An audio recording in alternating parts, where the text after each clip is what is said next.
Salutations, everybody. This is Thersites the Historian. Welcome back to History After Dark. Tonight we're doing a year in review for 2024. Joining me this evening are Sean Chick, Michael Kraemer, and Monica Shepard. And we're going to be going through a whole range of topics, just covering all kinds of different developments over the last year to get everybody kind of caught up. And hopefully we'll shine a little bit of light on some things that normally don't get discussed too much. Not to, of course, we'll also hit some major things you've almost certainly heard of before, so we'll try to keep some balance there. So anyway, how's everybody doing? And I guess the spoiler: Sean did not get hit by the runaway truck. So I know. Yeah. I'm good. How are you guys? How are you guys doing today? Doing good. Happy New Year, everyone. So of course, like this one, I'm doing fine. I'm a little under the weather today. Of course, like the previous streams, I have the GoFundMe, which Derek's kindly has put in the description. So I'm still raising money for the Petersburg maps. I've raised money before, so I know it's a slog. It's a slow process, but regardless, thank you everybody. And so far, I'm getting pretty good progress in this. I'm about a third of the way through. Beyond that, of course, I live in the French Quarter. And we just had a number of people killed here by the I don't know the man's name. There have been rumors flying around here quite a bit, but a few things should be noted. This is the post-Christmas rush that we get in the French Quarter. Usually, because the Sugar Bowl comes up in New Year's Eve, so these are two very big events here. And usually there's a ton of people out. It's the French Quarter's dead. Most of it's been locked down while they were looking for bombs. This has had a massive effect on the economy here. They're estimating we've lost millions of dollars because New Orleans runs on tourism, and third of all tourism. So there's that going on. The entire atmosphere here is rather somber and quiet, with, of course, some of the usual gallows humor that New Orleanians are known for. Yeah, I had a friend who was right near where that happened, and he woke. I went to bed actually a little early in New Year's, like maybe around 1:30 in the morning, and I got woken up at I woke up about 6, 7, either by friends of mine who were still out, like, "Hey man, hey man, are you out?" Or people asking if I was okay, and then calling throughout the day. And, I got messages from all sorts of people, including several Civil War historians. And my other friend, he was about 2 blocks from where it happened. And he woke up to people just fleeing the scene screaming. So there's lots of wild rumors that I've heard, but it would appear this one's New Orleans finally has been hit by a terrorist attack. And I say finally, lastly, because I've been kind of thinking this is going to happen for a long time because we just have such large crowds. Like sometimes in Mardi Gras parades, I look around, I'd be like, eventually somebody of some stripe of terrorists is going to go like, you know what, we should hit up New Orleans. Although I always thought it'd be during a Mardi Gras parade, So it's pretty grim over. It's pretty grim over here. And last but not least on that one, the tours are dead.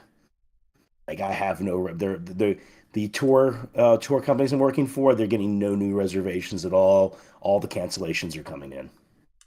So we have dead people, and we have an economy that has received what can only be called a swift kick in the balls. So anyway, as you're not feeling physically great, there's also that bad news. Yeah, that's horrific. Yeah, that's really messed up, Sean. That's unfortunate. Yeah. I can't wait till more details come out about that. Yeah, also the place he stayed in the St. Roch neighborhood burned down, and they evacuated part of the neighborhood, afraid that it was something to do with a bomb. What they think is that in his Airbnb, he was making the bombs there, and then burned it down. There are rumors that they were saying that he had accomplices. Now I'm hearing that he doesn't. So Monica's right about all that stuff. But one thing seems pretty damn certain. We got hit by terrorists. Why he was or what happened to him, I don't know exactly. I do want to. This one is funny though. Okay, the first group to identify him was a Facebook group called West Bank Nosy Neighbors, Oh my. which I am not surprised about at all. That is one of the weirdest Facebook groups around here. They identified when they like really put out a little bit of information about him. The people on that thing identified him almost instantly Damn. because they truly are nosy neighbor types. So, Nice. so first on the scene, everybody with background details. West Bank nosy neighbors, the Facebook Wow. group. Gosh. So, anyways, we'll have to see. This is the mood around here. I mean, there are people walking around, but the overall mood around here is somewhat comparable to COVID Oh. in terms of somberness, how dead it is. Understand, man, this is the French Quarter around New Year's, and also would like to lastly add that New Year's Eve, uh, it was New Year's Eve has been since COVID. Every successive New Year's gets a little louder, but like a year ago, it was not that great, but that's because there was a big rainstorm coming in. And one New Year's, we had an incredibly thick fog. This one, though, this was like New Year's Eve pre-COVID. Tons of people out here, high energy, people yelling and everything. Nobody get a dinner reservation, and admittedly, I got mine like 3 months in advance, ate at Galatoire's. So, and I got to see the fireworks on the river from atop a French Quarter apartment. So it was really like wild energy around here. That's why I think he was able to get as many people as he did as well. Because I mean we were really packed this year, and there you go. Man. Also, last thing, we had a lot of cops around here New Year's Eve. There were a ton of police everywhere. But from what I could see, they were like some of. I was walking around looking at some of the cops. I'm like, I think these. I don't know how much work they were really doing. Like that's what I'm gonna say. There's this one guy trying to turn onto Bourbon Street around like 5 p.m. and the cops weren't stopping him. And I was like, you're letting this guy try to drive onto Bourbon Street at 5 p.m. Yeah. I mean, I looked at the guy. He looked like he was nuts. Anyway, you were gonna say, Michael? I was going to say exactly that. There was a report he swerved around a cop car. They did not properly protect that intersection. Oh. No, And no. you look at what they did in Times Square. They rented out essentially semi trucks to physically block any cars from getting into Times Square for that exact reason. So local police departments are going to have to be a lot smarter about physically protecting crowds during holidays because this is going to keep happening. We have some of the largest like trucks and vehicles in the world, and they can Yeah. be used as weapons. Yeah, and that's another thing too to add. Well, I said there were a lot of police here. I felt like, I mean, I'm used to being around. I'm in the French Corps. I'm used to seeing a lot of police, right? And I could tell you that they had a bunch of police here, but they didn't have things properly barricaded off in a lot of areas. Some of it just seemed a little sloppy. And like I said, they were there.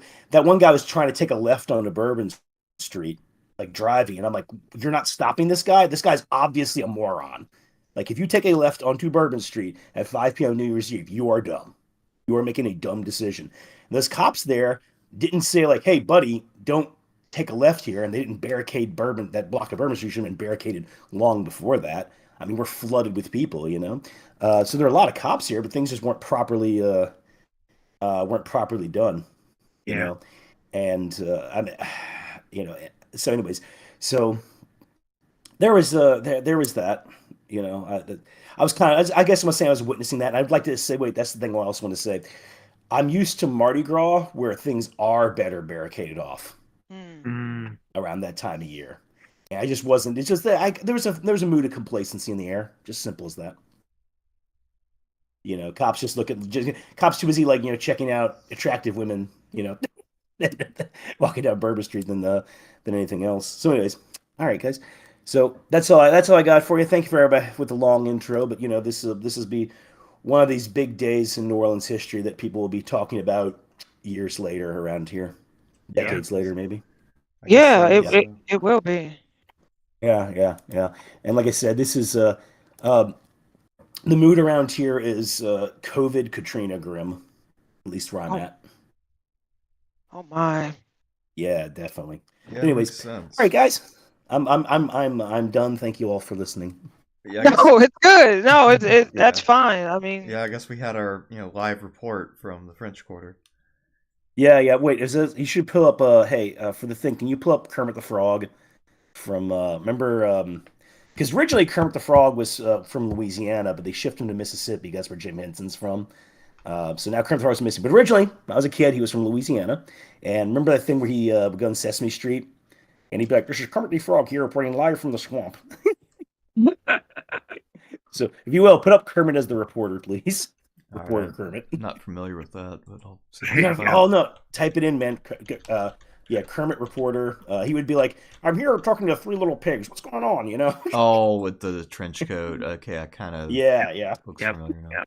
Yep. So that's my live report. Just think of me as Kermit. There we go. Excellent. Yeah. All right.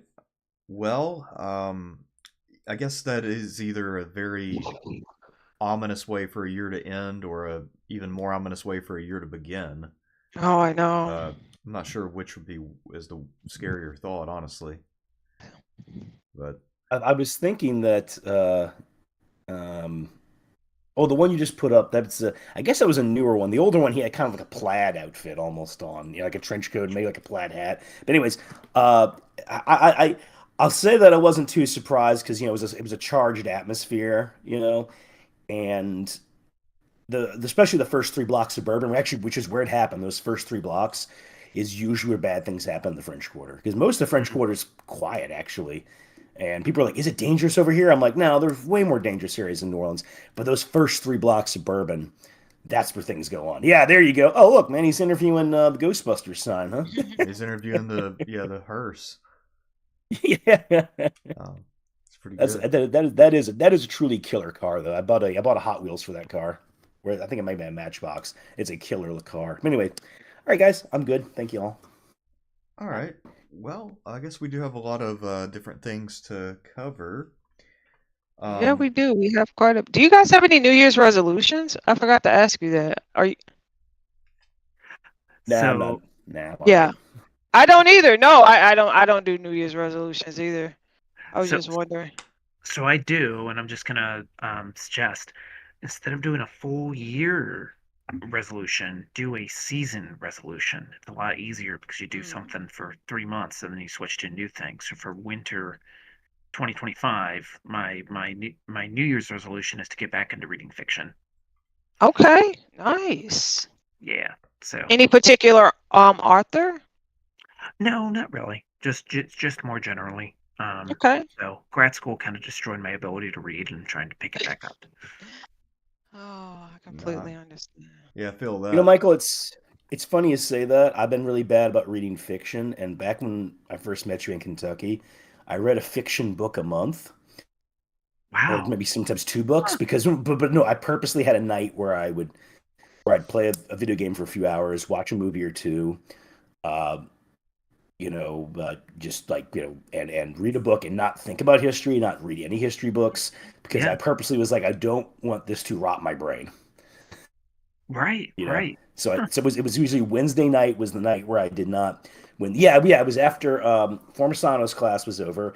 I would go Right. straight home and be like, I'm not really going to talk to anybody. I'm just going to watch a movie or two, play some video games for a few hours, and read a book that has nothing to do with American history or Huh. French history or whatever.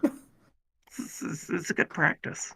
Yeah, I've Yeah. fallen out of it. I've fallen out of it last year. So I like your seasonal idea, but that's kind of a resolution for me is to get back to reading fiction again because last year was the worst. Was the year I read the least amount of fiction in maybe 20 years, 25, Wow. something Wow. stupid. I mean, yeah, I'm not happy about that. Yeah, Too many Civil War books. I found a somewhat easy way to get back into fiction. If you are into audiobooks, somebody showed me an app called Libby. So it's kind of like Audible, except you don't have to pay for it because it's kind of like you check it out of the library, but then you just play it on your phone. So Oh. you could Oh potentially yeah. do fiction books or nonfiction while you're just doing whatever else. That's cool. So I usually substitute fiction, nonfiction. I typically give my brain an academic break and jump back into fiction. I kind of got into this author S.A. Crosby. He's actually, I believe, from your neck of the woods, Sean. I think he's from Louisiana. And then of course Grisham. I like John Grisham. So I substitute academic books, of course, because of what we do, and then fiction. But no New Year's resolutions. I think my New Year's resolution is to stop talking to everybody who wants to talk to me. I think that might. I'm serious. I think that might be it. Because if you talk, usually I'm kind. People will email me, I'll talk to them, or vice versa, whatever. But I think I'm just going to stop talking to people who don't make sense to me and who are just kind of all over the place, because then they think you kind of need their validation and all that stuff. So yeah, I think that might be my New Year's resolution right on the spot, is to kind of stop talking to everybody who wants to chat. I mean, that makes sense. Yeah. Makes sense to me. Yeah. Yeah. So, I guess, I don't think we can move in strict chronological order, but I wonder, because something Michael brought up before the show, one of the big events early in 2024 was that the Epstein papers, the last of them, were published in early January. So right around January 9th, based on the headlines. There were, thousands of pages of them, hundreds of names. And what became of that?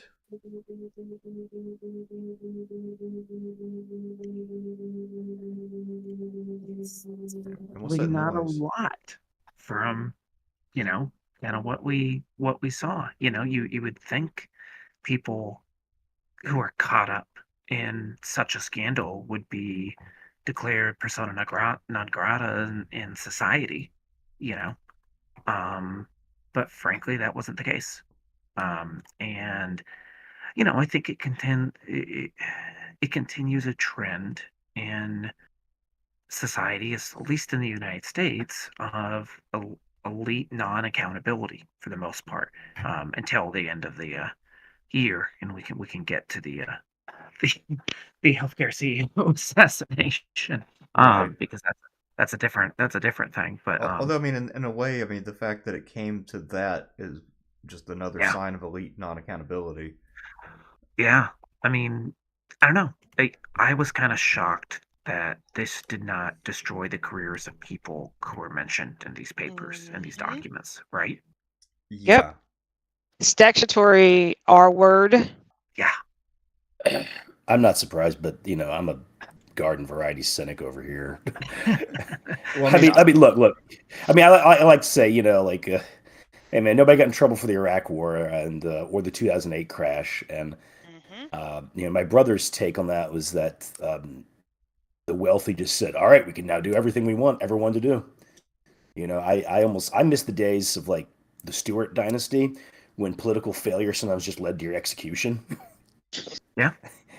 Like I used to frown on that. Now I'm starting to be like, you know what? Maybe like Henry VIII having Thomas Cromwell's head cut off. Maybe this was a good time. At least there was a consequence for failure. And now he did that because he arranged the marriage with Anne of Cleves, which I would like to add. I had an ex-girlfriend. She said that of all of Henry VIII's wives, Anne of Cleves is the one who won because she didn't have to sleep with him, and she got a manor, she got a big home, and she didn't have to sleep with the guy. Yeah, I mean, you're not wrong. Yeah. Anyways. Yeah, and I mean, they didn't over-report it either. Like I barely heard anything about it. They want that discussed about as little as possible. Absolutely. Yeah, we're hearing more about what is it Puff Daddy? With all this stuff? Diddy. Yeah, there we go. Yeah, so I'm hearing more about that one. That was just over the top too, Anyways, yeah, I'm they're sorry. controlling the narrative with that for sure. Well, I guess for a while, like at least for the last few years, there's been that little phrase, "There's no party like a Diddy party," and now that has just become very tainted. Wow. Yeah, so that phrase very suddenly became obsolete. Mm-hmm. So Too because I think bad for Diddy. because I think a lot of people with fairly positive reputations were saying that. Like even LeBron James would say stuff like, "Yeah, there's no party like a Diddy party," and now you know saying And that now on the we know record. why. Yeah, now we know why, and it's not Yeah. great. Now we know why for sure. Sean, I wanted to mention to you earlier, you were talking about the tours drying up momentarily. I got an email from a very, very sharp guy. His name is David. He's from Montana. He might be listening right now, but anyway, he very, very even keel, super intelligent guy who was interested in some Civil War collaborations. I'll talk to you offline about it, but I wanted to say it before I forget. But like I said, Okay. he emailed me, and he's in Montana. But like I said, very, you can tell when people are firing properly when you talk to him over email. And he knows his stuff. He's consistent, very objective, cool guy. So I'll forward you his information, and I think he might be interested in networking. Okay. Okay, thank you. Yeah. Yeah. So no accountability for the elite. I guess we should follow it up with something maybe a little more positive. Would you guys want to do a little bit of archaeology or a little bit of science? Heads or tails? You guys pick. Yeah. She blinded me with science. So yeah. All All right. So actually, 80s crowd. yeah. So actually, I guess it didn't really come out too much over the course of the year unless you were looking for it in particular, but 2024 was actually a very big year for scientific discovery. And this is by no means a comprehensive list. I actually saw a summary that already had 25 items on it, and all of them were very important. So I just took the ones that I remembered right offhand. But this is again just a small sampling of what was actually another really good year for science. So, due to gene therapy, there are two potential diseases that could be cured.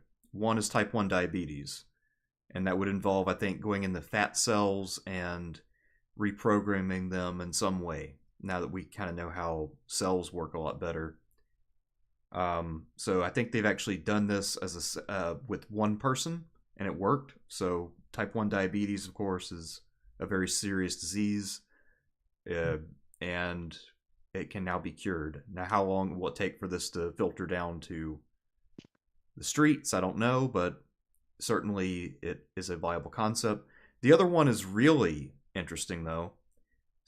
Similar idea of reprogramming cells through medicine, but this one is actually a personalized vaccine for cancer.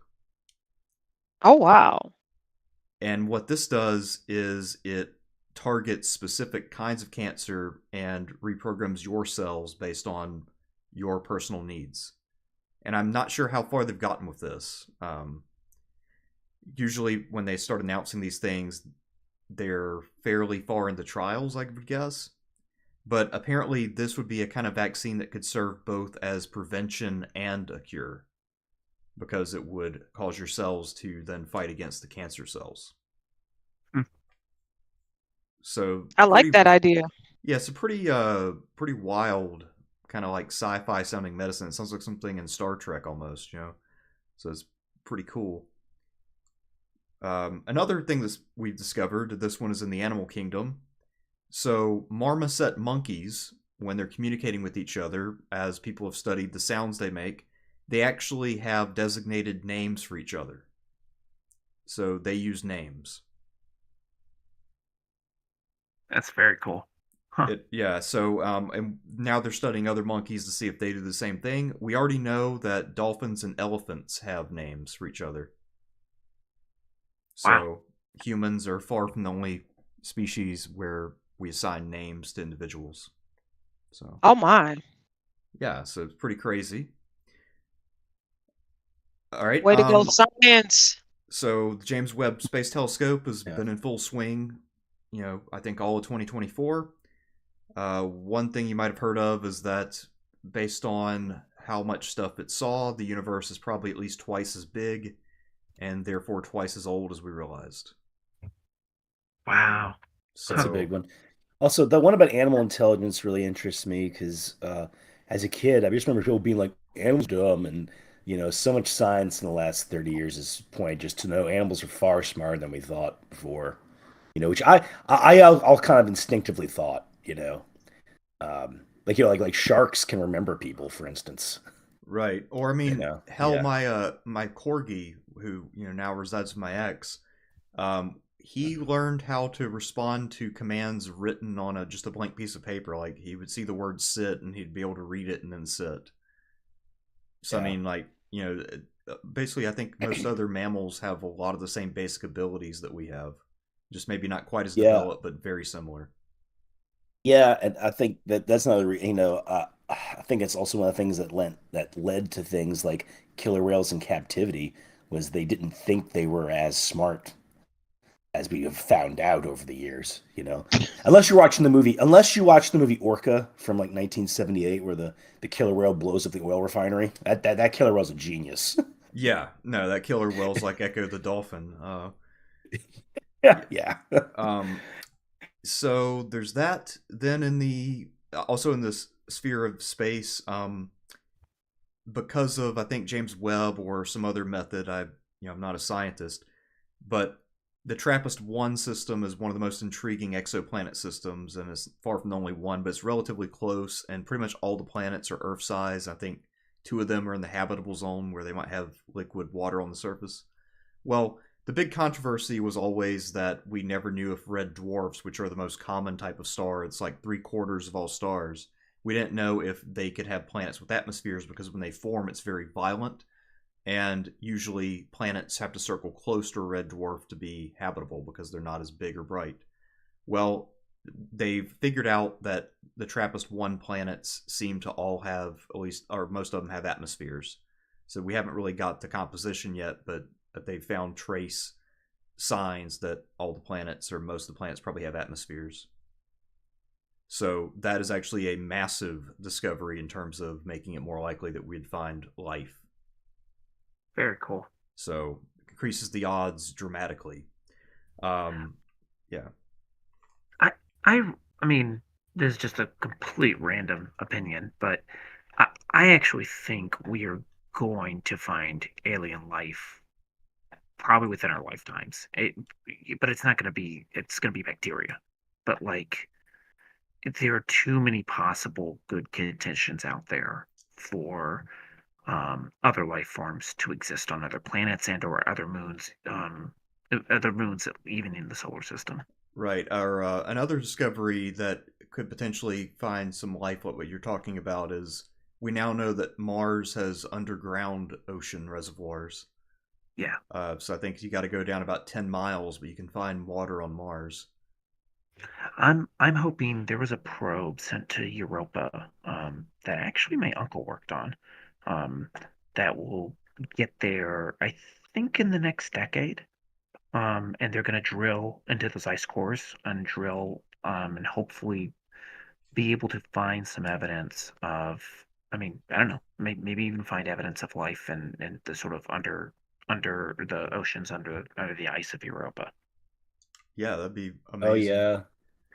Yeah, I remember first hearing about that in that James Cameron documentary.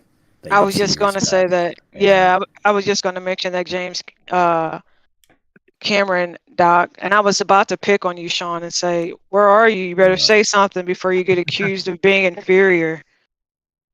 What I something? know. I was going to Wait, say, "Wake up, wake up, wait, Sean." wait. No, I had to run and get some more water. Yeah. so I was away from the headphones. What something Yeah. happened? No, when you don't talk or something, sometimes listeners think for their own small brain reasons. Oh, Oh, oh, man. Um, you're inferior. Ah. All right. Anyway, no, that James Cameron. Speaking of documentaries, did anybody see the Yacht Rock documentary on Max? No, but that sounds fun. It's actually not bad. So you guys know what Yacht Rock is, right? Oh yeah, I got Okay. man. I had a friend of mine who was like this uh, South Korean artist guy, like real like weird, known for incomprehensible texts and his love of yacht rock and Led Zeppelin. Okay, that's an No, interesting no, combination. no, oh no, this guy's that, and he also loved the movie Orca and Masters of the Universe, but at the same time he was like his visual art was just really weird and all over the place. I don't know. This guy always had the most interesting taste, is all over the place. Wow. So Max has a documentary. It came out maybe 2 months ago, but it's about yacht rock. Some musicians find that, term offensive, but the documentary is pretty good. Of course, it features everyone you already know, the Doobie Brothers, Toto, bands like that. It's pretty good. It's a pretty good documentary. All right. Well, And hey man, speaking of Toto, the best movie of the year was Dune, although they didn't do the music for that Dune. Anyways. I don't think they got the joke.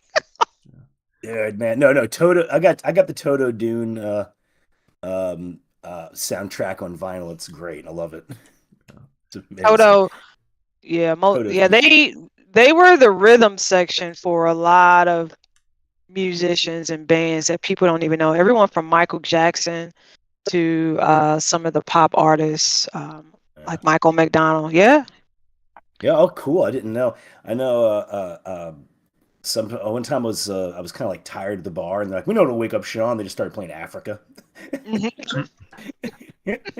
which lyrically is a fun song because it's essentially about a guy writing a song about a place he's never been to, which is why it's incomprehensible. And the lyrics are they don't make any sense.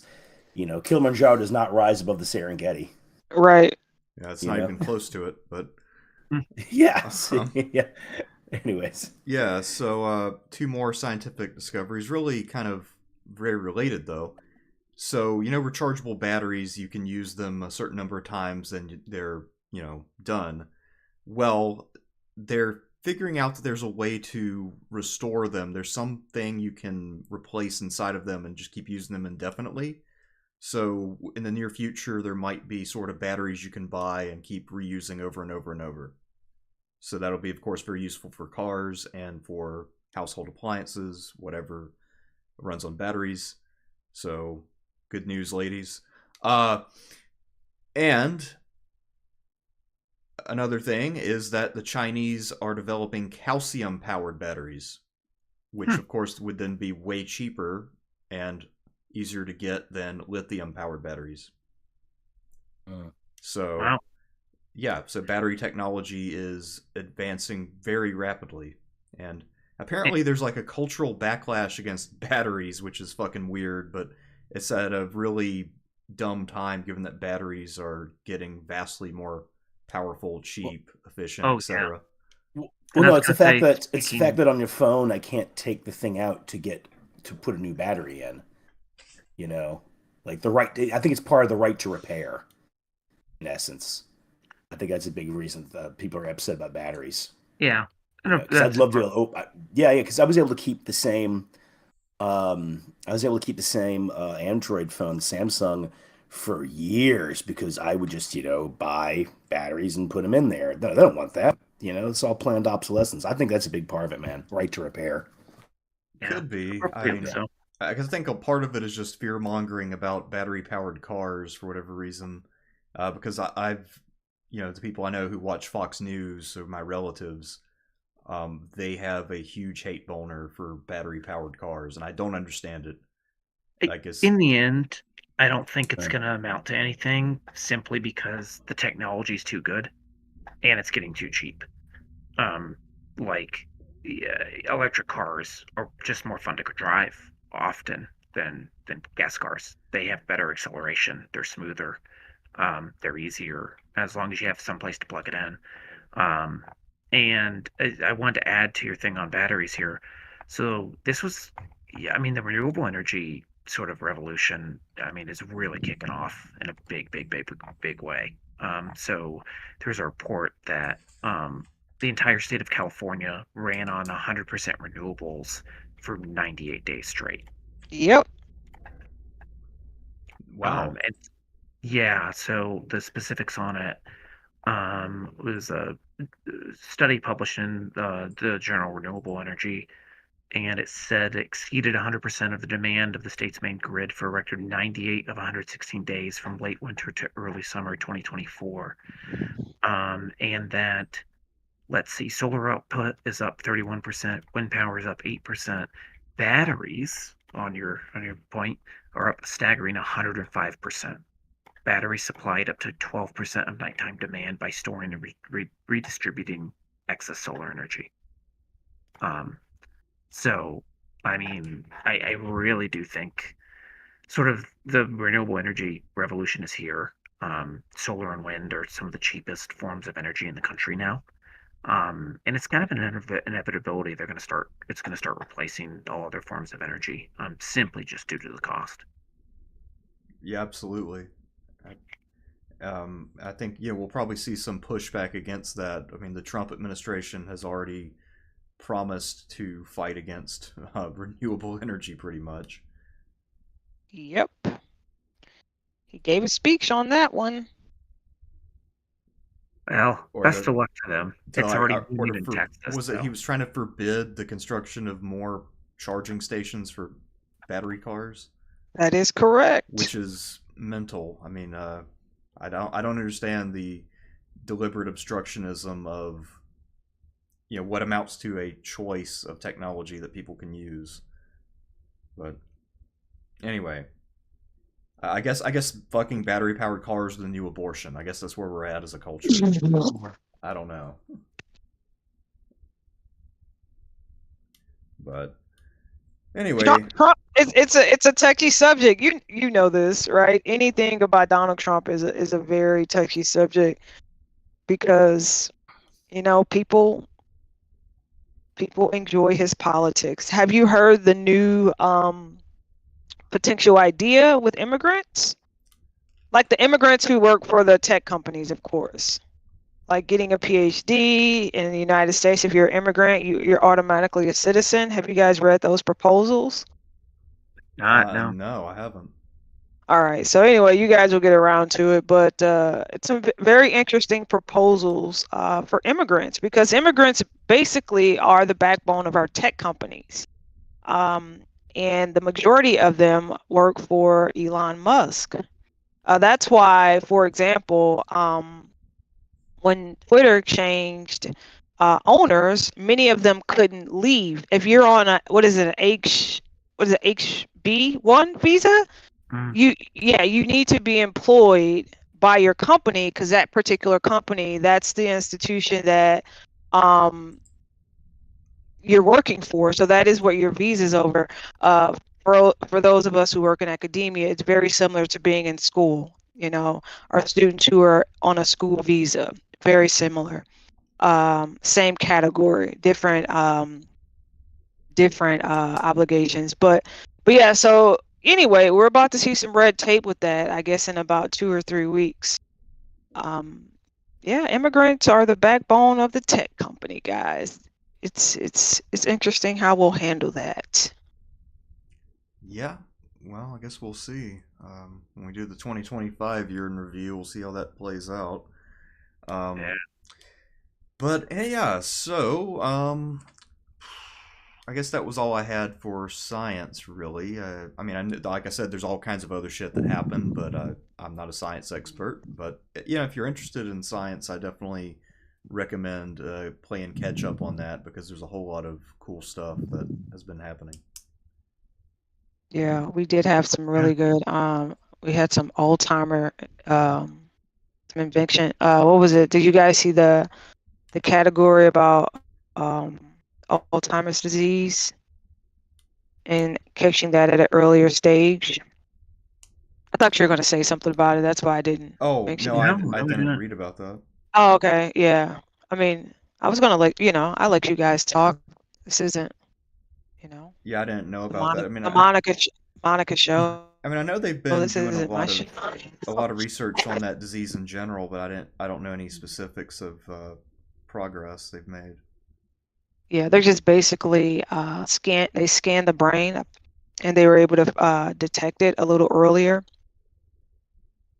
So they're just hoping to get a grasp on it and be able to kind of basically cut it off in a variety of ways. But we'll see how that works out.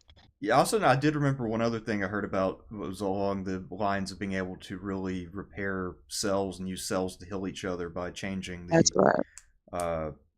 whatever it is that cells reproduce with. So I guess their mRNA or whatever it might be. But they're talking about they now know that it's possible to grow new brain cells. So I guess at one point the consensus was you're born with, or maybe not born with, but you have a finite amount of brain cells, and then it declines. And now, due to more scientific discoveries, that is no longer necessarily true. So that you can generate new brain cells, and you can also grow new organs without a donor. That's something else they've been working on. So completely new organs based on your own genetics. So of course, those replacements, those would be massively better than any kind of donor organ. Nice. That is interesting. I wonder how that would play out with CTE. The injury that football players, some are impacted Yeah. with, not all, but some. I wonder how that would affect them. I mean, it would be a game changer for sure. Then you could take all the risk you want in your 20s, retire, get patched up, and enjoy all your millions until you're 95. Yeah, that would be interesting. And in fact, I think that's a good segue into sports. Yeah, so I guess it was an interesting year in sports, but a bit of a change of the guard in many ways. One thing Yeah. I've noticed in both pro basketball and also pro wrestling, which I guess we can call a sport, is viewership and actual fandom is pretty significantly down, but revenue's up because at this point viewership seems to be divorced almost from popularity and ticket sales and things like that. So it's become corporatized to the point where it's kind of like the stock market. It's not super rooted in, I guess, Main Street. You know how Wall Street's not really rooted in Main Street economic exchanges anymore. Sports is kind of becoming that in its own way. It's becoming abstracted from actual popularity. Wow. Because, I mean, like NBA revenues are way up, pay is way up, but the viewership, I think, is half of what it was in the Jordan era, or maybe a little. Absolutely. So it's a massive decline. Yeah. Why do you think that is? I contribute it to kind of load management and the fact that a lot of times your favorite player is just not playing. That could be part of it. I think part of it too is simply that there's more stuff to choose from in terms of entertainment options. I think that's I agree with that. a big Yeah. part of it. I'll tell you another one. I think NBA thinks something like sports run off of big personalities, and but every sport has gotten really good at managing that to where people like for instance, you watch a football game, they interview the player afterwards. I'm like, why are we doing this? We know exactly what he's going to say. Yep. Yeah, media training. And yeah, I mean it's lame. It's so fucking lame. Okay. And a great example of that was this really good book on the 1986 Mets called The Bad Guys Won. And the guy starts it off with I was given an assignment to cover this. I forget the team. It was maybe around 2004. And I was told they're the wildest team around. He said, I took one look at these guys and he's like, they're lame. So he wrote this book in a way to celebrate a team that was brash and had over the top personalities. I'll admit fully, man, that's one of the reasons I don't care as much about sports as I did in the 90s and aughts. Yeah, I mean, I think players. I think we do need more Muhammad Ali-esque figures in terms of just being controversial and charismatic. Especially in sports, you need shit talkers. Or maybe more rivalries, maybe.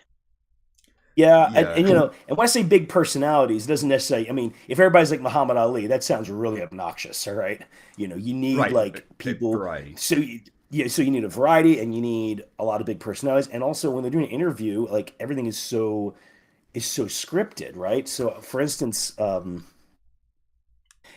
was watching some making of documentaries on YouTube for a variety of movies, and I looked at this one for Jaws, and I didn't know this, but Richard Dreyfuss, before Jaws came out, got on TV and was like, they asked him about Jaws, and he said, uh, it's probably not very good, and it's the studio's fault. And and I remember hearing that one time. Richard Dreyfuss was like, "Yeah, until I actually saw the movie, he said I thought it was going to be a terrible movie, and I was going to be associated with one of the worst movies ever made." And he said it wasn't Spielberg's fault. They, they're friends, right? They got along, but he's like, God, like, just like how bad the production went, right? Or like I saw this one interview with Robert Shaw, and they're asking him, "What's it like on Jaws?" And he's like, "Well, it's kind of boring and annoying." Roy Scheider spends the whole time working out, and he says Dreyfuss talks and he talks and he talks. And then he talks about how everybody in Martha's Vineyard's inbred. Damn. And how, and how like he's like, oh yeah, these people have weird sex lives and stuff. I'm like, give me that. I want Robert Shaw and Richard Dreyfuss just like being Who did honest he with say was you. inbred? People in Martha's, Martha's Vineyard. Vineyard. People in Oh Martha's Vineyard. no, no, no. Yeah.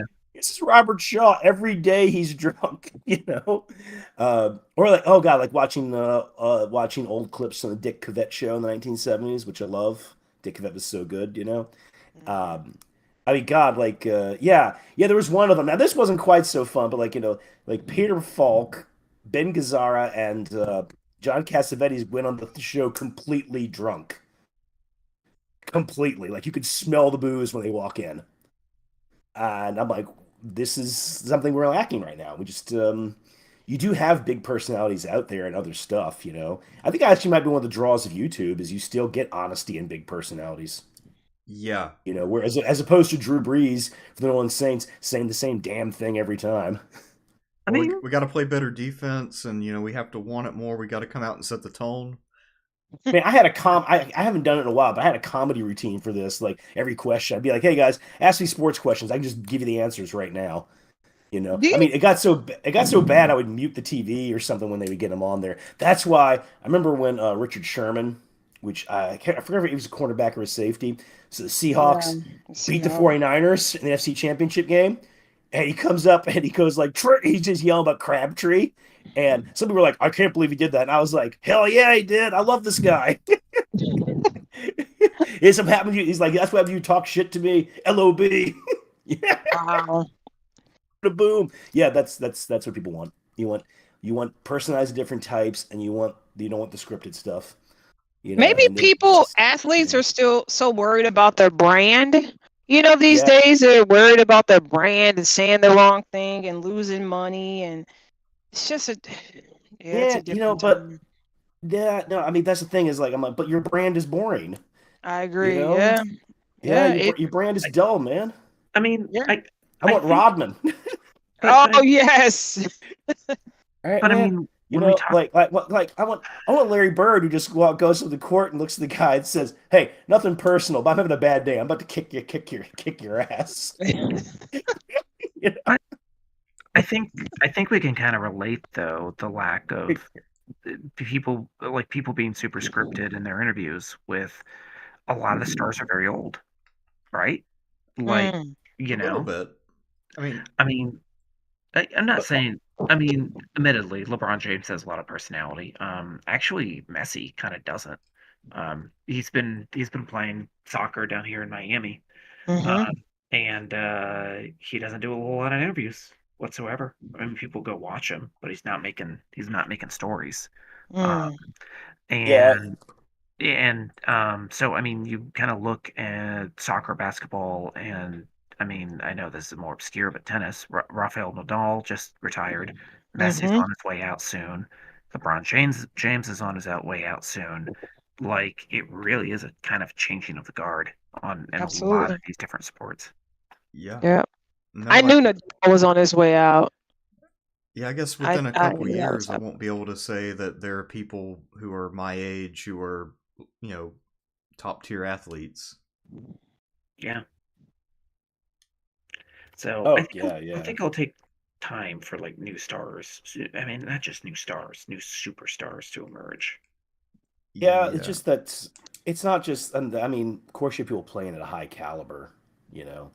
Um, but once again, and you don't want everybody being like Rodman, but there's a distinct lack of personality in sports, and people will talk about teams a lot. People be like, oh, they like this team, that team, but I really don't hear as much chat. Actually, yeah, I gotta be honest, man. Hang out in bars and everything. I don't hear the same amount of sports chatter I used to. I just don't. Times have changed. It has. It really has changed. And it's interesting. Maybe we're in a cultural shift.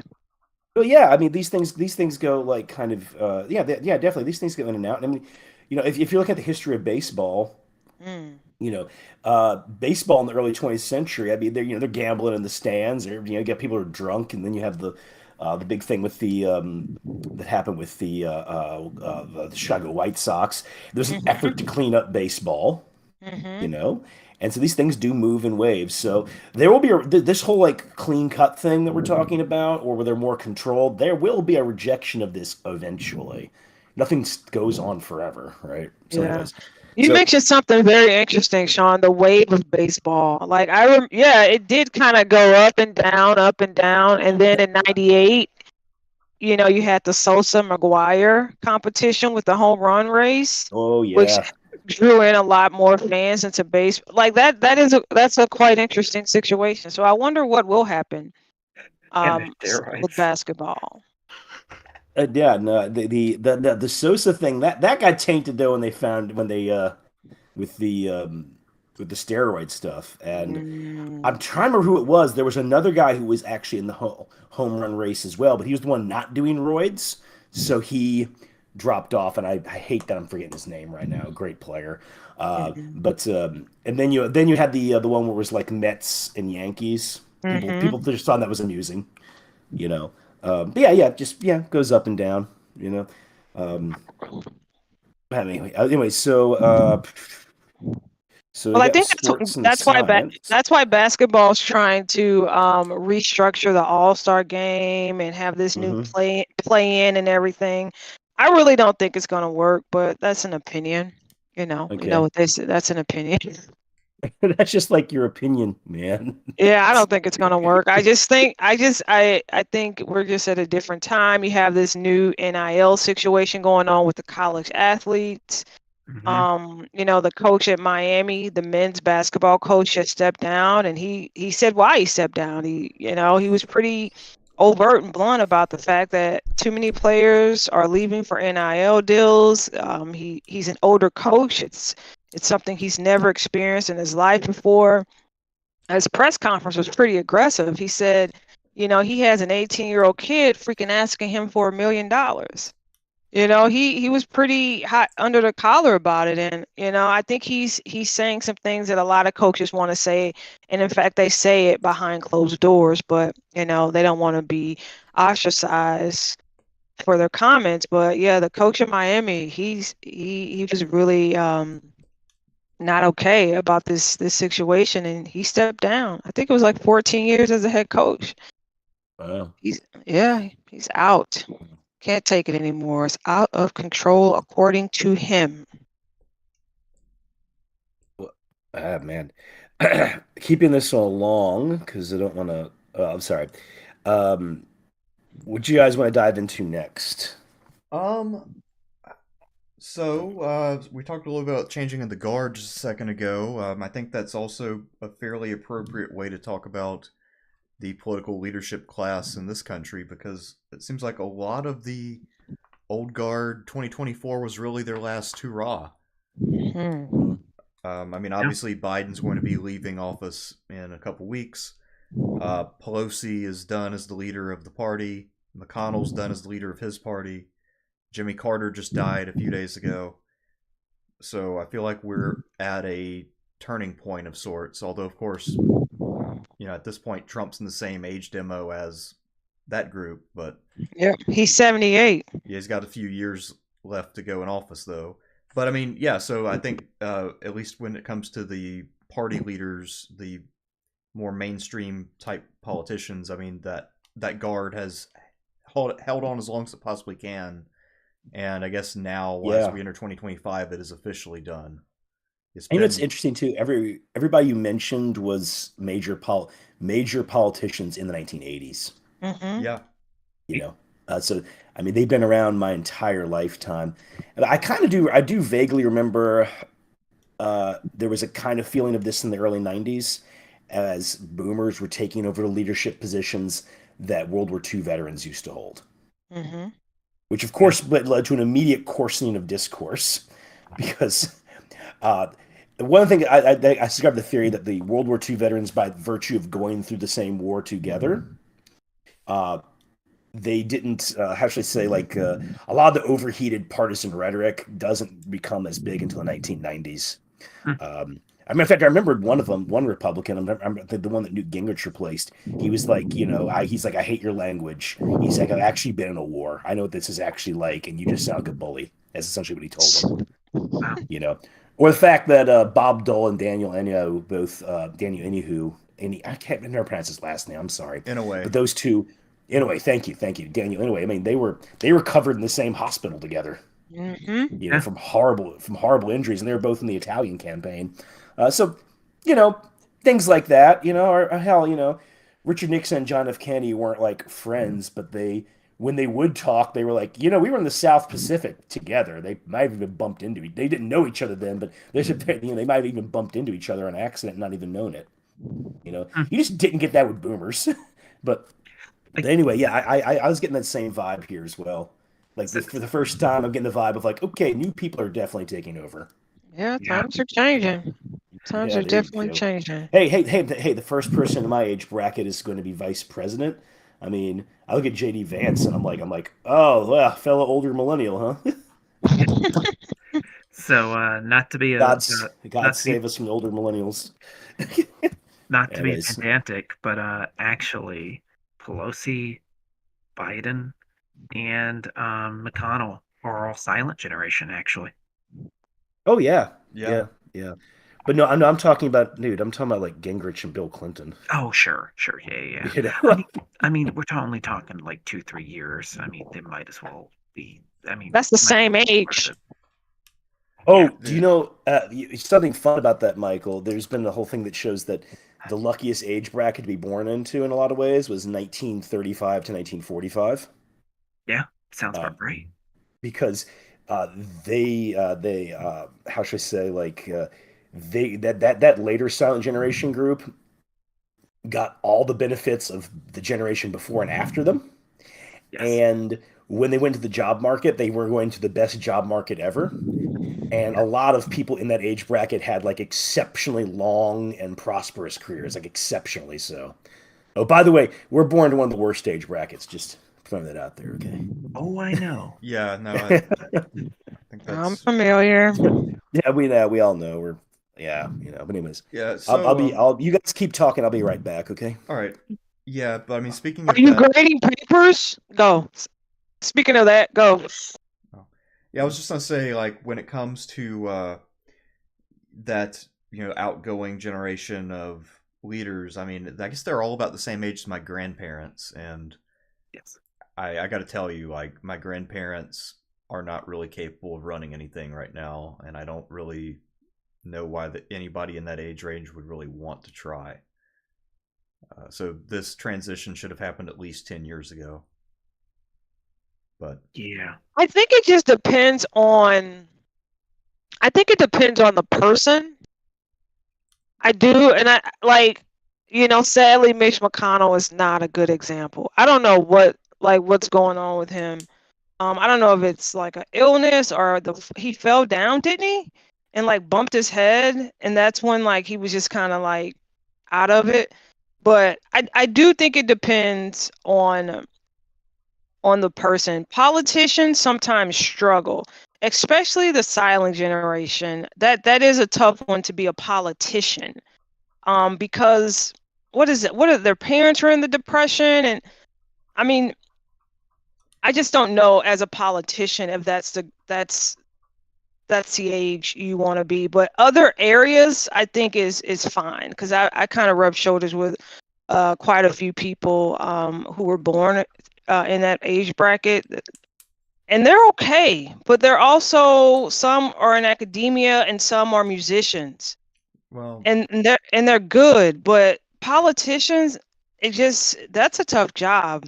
well, That's a very tough job. I don't know. I feel like being Silent Jen as a sort of preparation for political office might actually have been a great preparation because you were around for enough of the Great Depression to understand the mindset of the Greatest Generation, which was politically dominant for a lot of decades up until like 2000 almost it You was a mean their major parents? factor.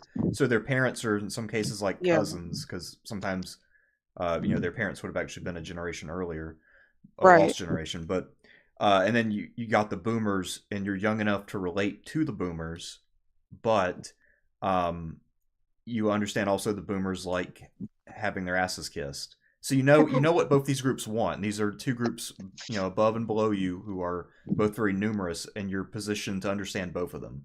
So actually, I think I being a do. Silent Gen politician is not a bad place to be. I think you could understand both generations, but I think it's a lot of stress. That's what I think. I think being a politician of that age is just a lot of stress. They're Um, capable they're capable of handling it. I do think that, because they've lived long enough to seen it all, right? There's nothing that they haven't seen. They've been around the world 5 times.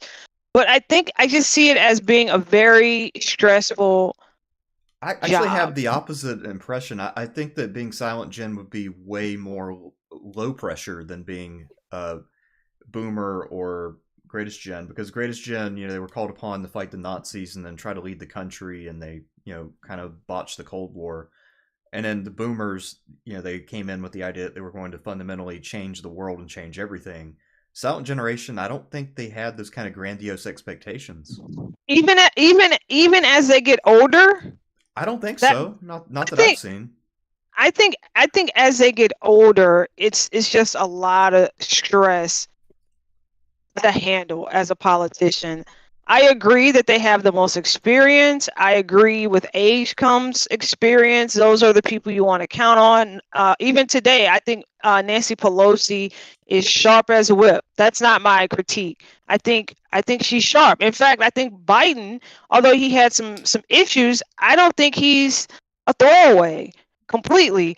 But I think as a stressful gig, it can be something that you might not want to, politics might not be something you want to participate in well into your 80s. Oh fuck no. No, I would not want to Yeah, do that in my no. 80s. And that's my perspective. Like that I mean, I think they're qualified. I mean, anyone who thinks someone born in the silent generation isn't qualified is just clearly, you just don't want them there. That's not a fact. And actually, But no, I'm actually they're kind of qualified. I'm actually kind of surprised that more of them didn't make it to the top because of things we just talked about. But I guess we have had 3 presidents who were the first year of Boomer, 1946, Yes. which is Yes. crazy. Yes. And I do think, and in fact, like I said, I work with quite a few academics who are in that bracket, quite a few musicians who are in that bracket, and those are the go-to people. So yeah, I agree. They're qualified. They've seen it all. They've seen the generation before. They've seen it after. They've seen civil rights, right? They've seen everything. So that they're qualified. They are definitely A plus plus. But I just don't. I wouldn't want to be Mitch McConnell in my 80s as a politician. Nancy Pelosi's 84. Donald Trump's 78. I'm gonna come off as like a strong rebel here, but like honestly, anyone who's above the age of 70, maybe 73, get the hell out. Like, get the hell out. Stop running key parts of society. I seriously think it's a huge issue. Societies that are run as gerontocracies are disconnected from the majority of people living in those societies. They might have a lot of experience, but they're sort of on the end of their curve of being able to apply that experience to very new situations. And I just don't think it's good for society to have people that old running things. Sit back and enjoy retirement. Like, there's nothing, I'm not saying we can't celebrate their accomplishments, but like, I mean, I actually think Jimmy Carter is sort of a great example of this. In fact, you know, Jimmy Carter was president in the prime of his life. Mm-hmm. He wasn't a particularly good president, but that's for a variety of different factors. But he's one of the best ex-presidents we've ever had. He used his influence in ways that were appropriate for his age and appropriate for what he was good at. And I mean, just the idea of 80-year-olds holding on to power with a death grip as they get dementia, as they have cancer, it's insane. It's a very poor way to run society. Yeah, I agree. I'll let you guys. I mean, I'm all for people's opinion. That's an interesting opinion. It's almost like you're damned if you do, you're damned if you don't, right? You're too young, then you get to a place then where people say you're too old. So it's a very odd tango. So you guys raise some interesting points. I just look at it. I don't really look at it as a capability situation. I look at it when it comes to like stress and problems, because like I said, being in academia, you guys know, like when there's the older person in the department, oftentimes they'll say, give that to the young whippersnapper, right? Give that to the young give that extra class to the young whippersnapper, make them teach 8. That's just because the energy is with that younger person. The enthusiasm oftentimes is with that young person, but overarchingly, that older person has the experiences and well capable. It's just the stress load and the energy sometimes isn't there. But no, you guys raise some great points, and that's what dialogue is all about. So I find it interesting to see how Donald Trump will fare. He has 4 years. We don't know what tomorrow brings for any of us. So regardless of age, right? So we'll see what happens. Well, we have 4 years of Donald Trump. 2 years is the midterm. So we'll see. I mean, I'm interested to see how this plays out. Even though Nancy Pelosi is no longer, and then of course Bernie's 83. But although Nancy Pelosi is no longer in a position as speaker, she's still behind the scenes pulling strings. Now, come on now. Yeah, I mean, I've heard mixed things about her cognitive state, but I think too with the gerontocracy issue, I feel like academia is not a good parallel for politics, because most academics, aren't super. I don't know if the word's ambitious, but they're not as self-seeking as politicians are. And so I think that you think politicians are self-seeking? Oh, I mean, yeah. I mean, by definition. I mean, because academics obviously have that was sarcasm. Because academics obviously have to have a certain amount of ambition, drive, etc. But it's not the same kind of purely selfish motivation. And I mean, a lot of professors who retire, they still have work they're working on, but they're not going to hold up the whole world. So I mean, they'll go and do their thing on their own. Like there's one guy at OSU who still visits campus every day, goes to the pool and goes to the library, and he's writing another massive tome of Ottoman history or whatever it is. So yeah, I mean, it's like, but it's still I feel like academics and also normal people in general have more self-awareness than politicians do. I don't think politicians look in the mirror and see someone as they don't see themselves as being as old as they are, And I think that's one of the reasons why Bernie always stood out, because he was openly old. Whereas all the other politicians, they try their best to pretend that they're not old. But he's like, I'm old as shit. Here's what we're gonna do. We gotta take out the top 1% of the billionaires in this country. We gotta tax them and make them do their fair share. We're doing this. We're doing that. And that's what it is. Thucydides is like as a supporter of Bernie, do you think he should be running for another 6-year term? I mean, if I were him, I wouldn't. Like, he's in his 80s. Like, I mean, I've always liked Bernie. I've liked what he's done. He's been an excellent politician. He's been an excellent advocate for working class Americans. Pass the baton, man. Like all these people have to pass the baton. I Yeah. It's I ridiculous. get it. Colonel I still get it. I get what you're saying. I get what you're saying, and it's a really it's evidence for that is clear, right? Because Biden's debate kind of is a focal point for everyone to go to, right? When you want to prove that someone age is a tipping point, you just go to Biden's debate, or you go to Mitch McConnell, just kind of in La La Land, and everyone else had to kind of move him, to a new place. But I feel like if you can do the job, remain, right? But if you can't do the job because of overt issues, it is time to go. So I do agree with that.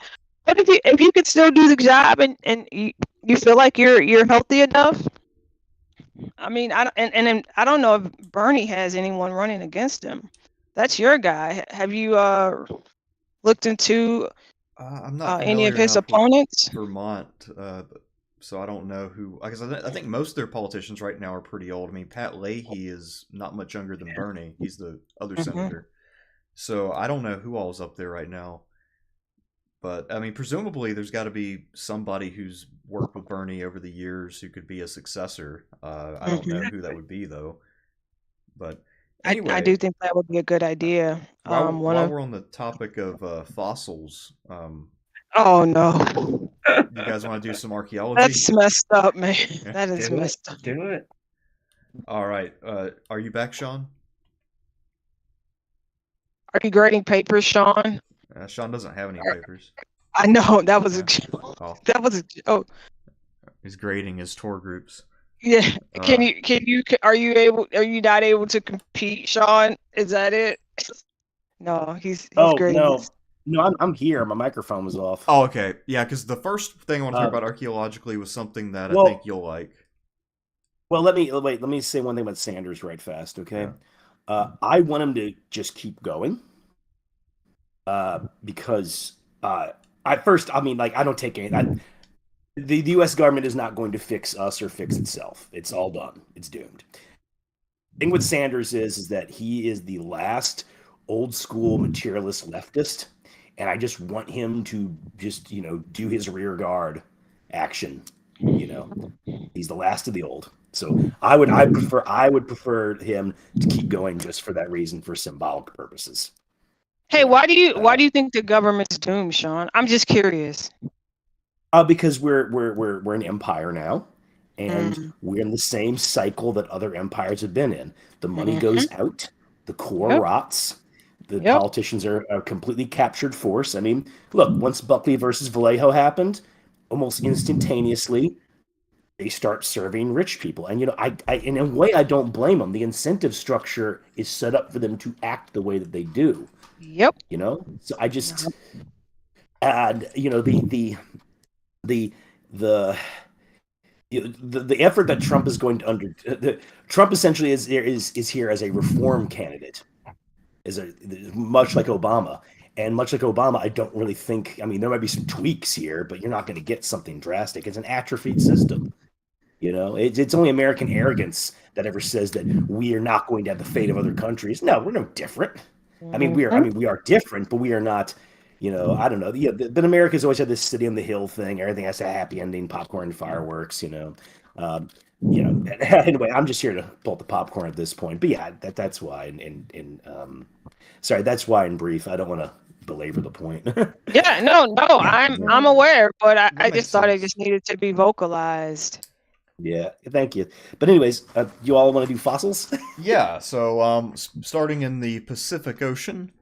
So I guess this was initially detected in 2023, but confirmed by the Navy in 2024. The USS Harder, which was a World War II submarine, it was destroyed in the Battle of the Philippines in 1944. All 79 crewmen were killed by a Japanese depth charge, and we now know where it is. So I guess, in one of the most one-sided naval battles of all time, this was one of the few things that the U.S. lost in that general campaign, and now we have it back. Yeah. So, Oh, cool, excellent, man. Yeah, this one is, well, I guess this is only a personal one but interesting to me because in 2020, but I didn't find out until this year, they found the Cotopaxi, which was the ship that went missing that then reappears in the Gobi Desert in Close Encounters of the Third Kind. Um, that's just, I mean, that was in 2020, but I like mention it because I never really looked much into the ship because just assume like, hey, it got lost at sea. They're not just gonna find the thing, are they? Yeah, they did. And that occasionally will happen. They'll be doing like scans of the bottom of the ocean. They'll be like, "Well, we found that boat." Yeah, you know? probably Yeah, found it yeah. by So accident, I'm guessing. the Cotopaxi was in shallower waters, and it was actually something a place that people did dive, and they only really they had to go. I'm sorry, they only really figured it out like 4 years ago. Although they started to suspect it was the vessel sometime before that. you know. But of course, you got to go through the whole process, and especially with, I mean, if a ship, because the Cotopaxi disappeared in a storm, so we didn't even have any coordinates for it, you know. Whereas other wrecks are like, okay, we know that they sent distress signal here, or we have survivors, you know.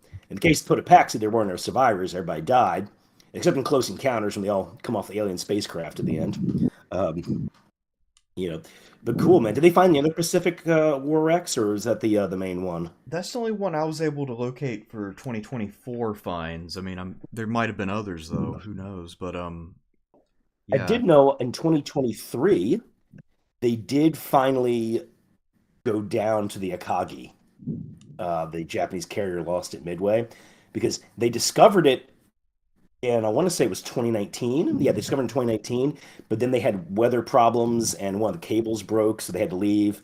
And that's around the time Paul Allen died, so and he was funding all that sort of research. But 2023, they went back. They did another survey of the Kaga, and then they did a more thorough survey of the Akagi. Right. Um, yeah. All right.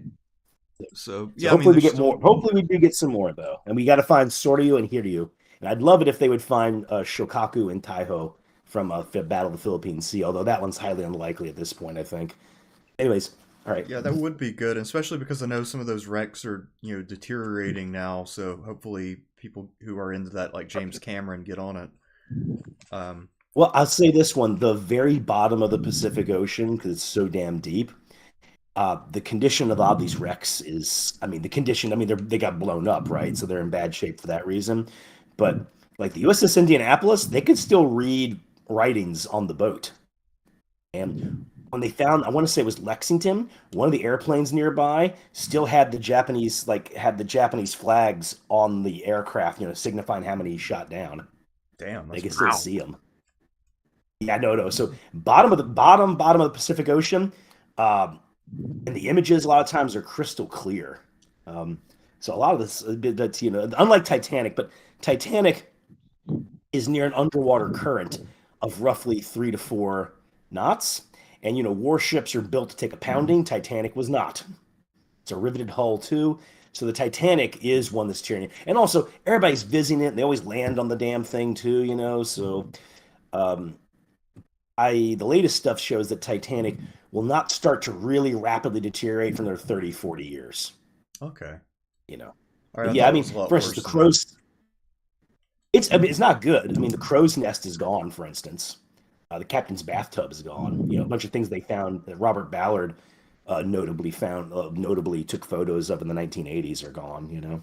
But keep that in mind too. Titanic is like in a bad spot in the bottom of the ocean. There's a strong underwater current there Right.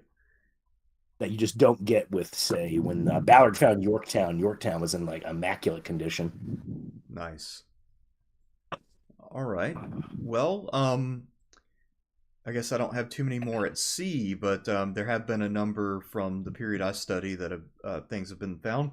So they found a Greek hoplite helmet. This looks like it's more of the open face Boeotian style helmet. They found one in Illyria, and apparently they're making this out as if it really says a lot about the Illyrians, even though this was used as a grave good or some sort of celebratory thing. So you often would dedicate the armor of a fallen enemy warrior to your gods as a Thanksgiving. Well, a Greek hoplite helmet, all this shows that the Illyrians raided Greece, which we kind of already knew, but this is a physical proof of that.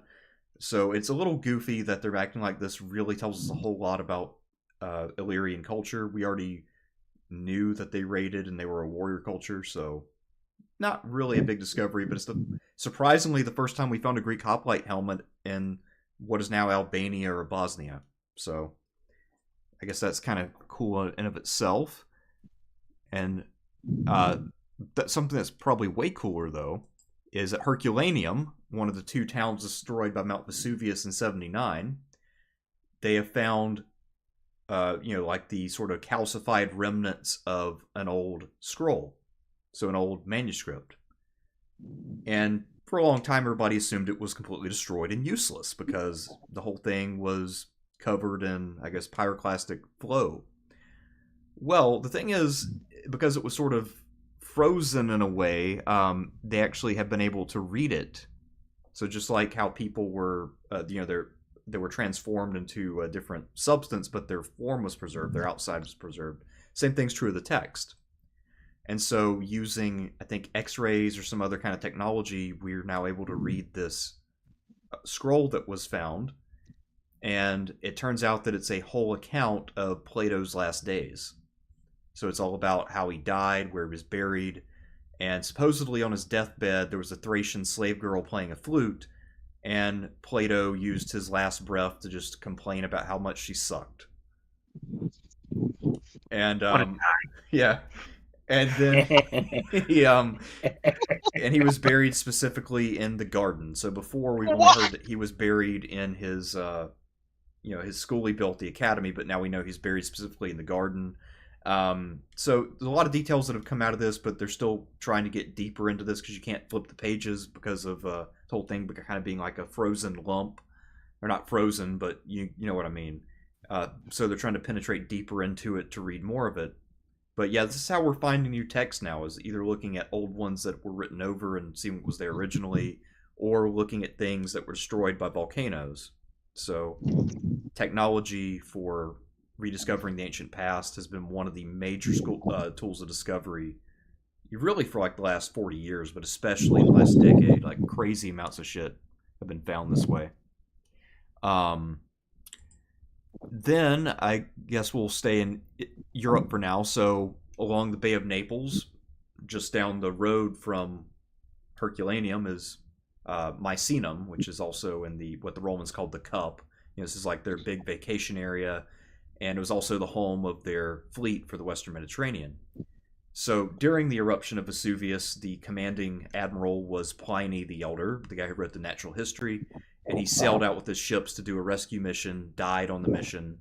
Anyway, they found a big villa right along the coast, and a lot of archaeologists think, based on his description of the villa and then the layout, that this was in fact Pliny's villa.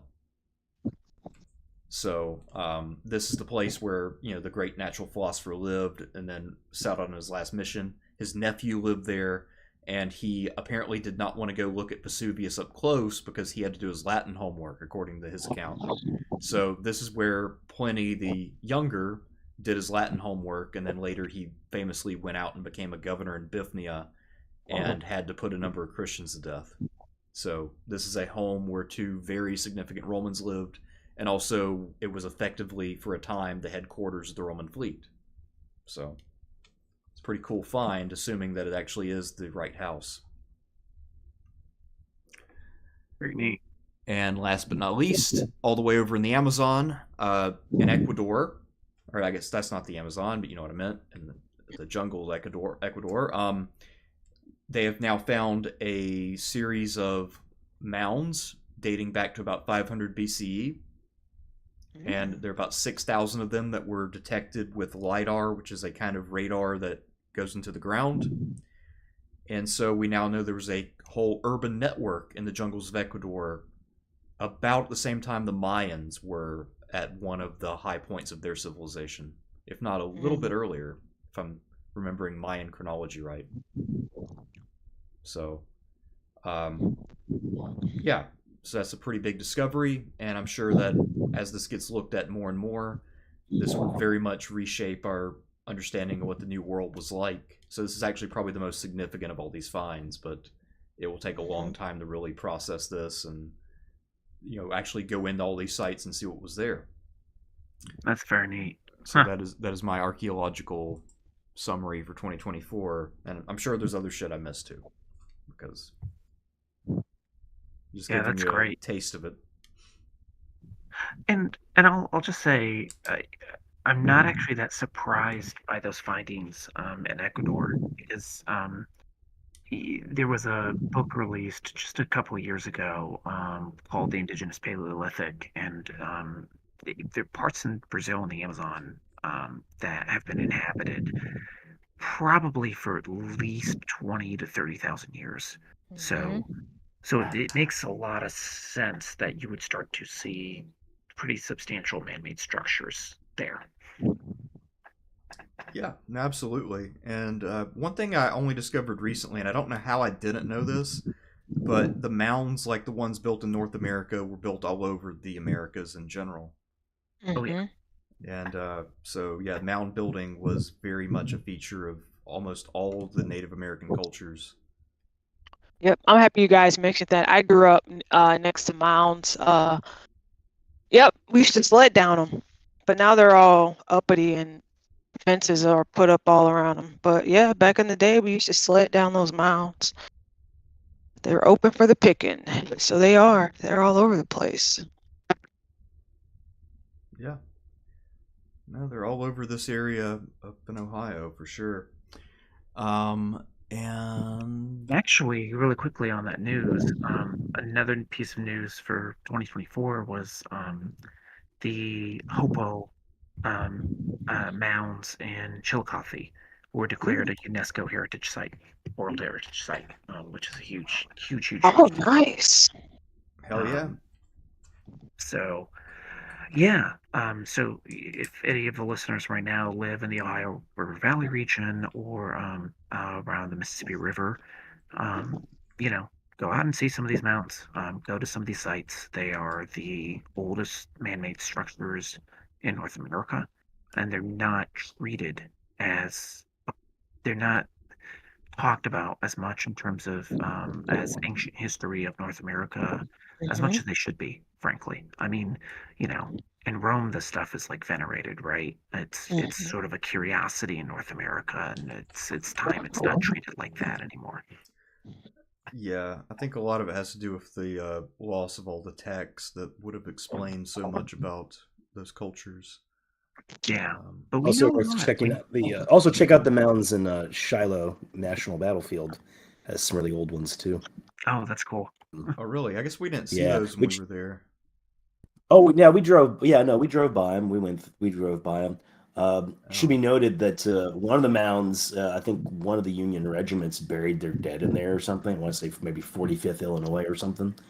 Anyways, so all right, we got more archaeology. no, that was all I Or- had. That's all I was able to find for today, at least. But again, I mean, I'm sure if you guys go out there and look for it, there's plenty of other discoveries. I know, like right now, they're doing some hardcore investigations into the Minoans, but I wasn't able to locate the latest findings. Excellent. Yeah. So y'all want to do elections? You want to do domestic first or international stuff? Because I know, Michael, you brought up one to do international. I want to maybe I want to start with international and then move to domestic, especially since domestic is at the later part of 2024. So we can kind of Sure put thing. the appropriate context. Yeah, makes sense to me. Yeah, works for me. Go, So- Mike. So I have a few Yeah. things on international elections, and I want to go over some elections that people might have not noticed happened because they happen in smaller countries. But I actually, we can kind of see a lot of very interesting patterns through these elections. And so, kind of famously, this is 2024 is really like a year of incumbent parties massively losing all across the world. There are very few incumbent parties that don't lose. And it's and I think the international context is actually really important for understanding what happened here in 2024. And so I just kind of want to go through a few of them. So The ones people might know about are the election in France, the Mm-hmm. huge UK election, which is going to massively change shape UK politics for the next probably decade. Um, and then yeah, and then of course the United States, and of course the stuff that happened in South Korea recently. But I want to go through kind of a few smaller ones. So let's see, where should I? I was going to go chronologically, but actually, this will be fine. So to start, there was a big legislative election in Austria, and it is in fact the first time a far right-wing populist party Mm-hmm. has um, taken full control of a Western European country outside of like Hungary and Russia, of course. And so the center right party at the time, which I think was a Christian Democratic Party, ended up losing 20 seats from 51, and this far right wing party um, increased 26 seats, and I should say the 20 seats that were lost by the center right ruling party was 2/5 of their majority. So this again, a huge decline in their percentage. They won 37% of the vote the previous election. This election, they won 26% of the vote. That's a 11% decline. So from Austria, we can go to Lithuania. In Lithuania, a center-right party that was leading the government lost 22 seats out of their previous 50 seats, a loss of almost half their seats in the Lithuanian parliamentary elections. A center-left party ended up massively winning more seats in that election. They went from, gosh, what was it, like 13 to 52. So I just kind of want to point out here, look at these trends. These are not small. These are like switches of like 15% of the vote, people winning like 20, 40, 50% more seats than they previously had. These are huge political upheavals. Um, the craziest one that I found was the Sri Lankan parliamentary election, and admittedly, there was a lot of political disturbances in Sri Lanka during this time. But the Sri Lanka parliamentary election, where one party who previously won 59% of the vote, this year won 3% of the vote. They lost 142 seats. A party that barely existed in the last election, which had 3 seats, won 159. Um, like these changes are just absolutely insane. And oh yes, in Botswana, there was a party that was ruling the country for basically the last, what was it, like the last 4 decades, lost their first election ever in 2024. Um, and then we get to countries we know a little bit more about. So in New Zealand, the Labour Party lost 31 seats, which was half of the total they previously had. And the National Conservative Party, or sorry, the New Zealand National Party, won an increase of 15 seats. Again, a huge switch here. And then, of course, we get the United Kingdom, where Rishi Sunak famously um, oversaw the complete collapse of the Conservative Party. They lost 251 seats from their previous total of 372. Um, and yeah, so bye bye, Tories. So long, we will not see you for a while. Um, and then, of course, France. And in France, though Macron is still president, and though his centrist coalition still controls the government, it is by sort of razor edge. And during the election, Macron's ensemble party lost 86 seats out of their previous around 230. And meanwhile, the Le Pen NFP won an increase of 49 seats. So again, we are talking in like all of these countries, swings of 20% of the vote. Massive seat losses, massive seat gains. So, ironically, the sort of US election in 2024 is mild, very mild in comparison. We're talking only, a percentage change of something like 4 or 5% of the vote. And this is nothing like most elections in 2024, which were just huge revolts against incumbent parties all over the world. And so I don't know if we want to dig into any of those, but I just kind of wanted to give out the listing just to show how much of a global trend this is. Yes, I guess the pattern is anti-incumbent then, and not against any particular political bent. Yeah, and what I saw is that you do have more far right-wing parties doing well, but again, it's more anti-incumbent. So like in Lithuania, the party that gained massively, I mean, more than doubled their seat total, was a just regular center-left party, right? I think in Sri Lanka, the party was also center-left. So like, um, it wasn't just a sort of right-wing surge. And then of course Labour and you know, and in UK and under Starmer, it's just sort of a milquetoast liberalism party. Right. Yeah, Yes, and Labor really hasn't reconfigured after, you know, because I guess they, was it Corbyn was trying to pull the party left and they resisted, and so they've just kind of kept Tony Blair put the Blair track. Yeah, no, they put an end to that one. The British one interests me too, and Alex, I'm sorry. Before I say it, though, one thing about that, Michael, you're about like the revolt against incumbency, and that reminds me of the 1930s. It was the same thing. Yeah, It's very similar.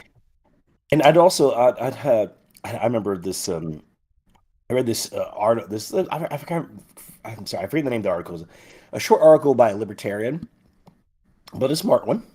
And he had this thing about he's like democracy's bunk, and his proof was the 1930s because he said if you're the party in charge and the Great Depression happens, you're blamed for it. Doesn't matter.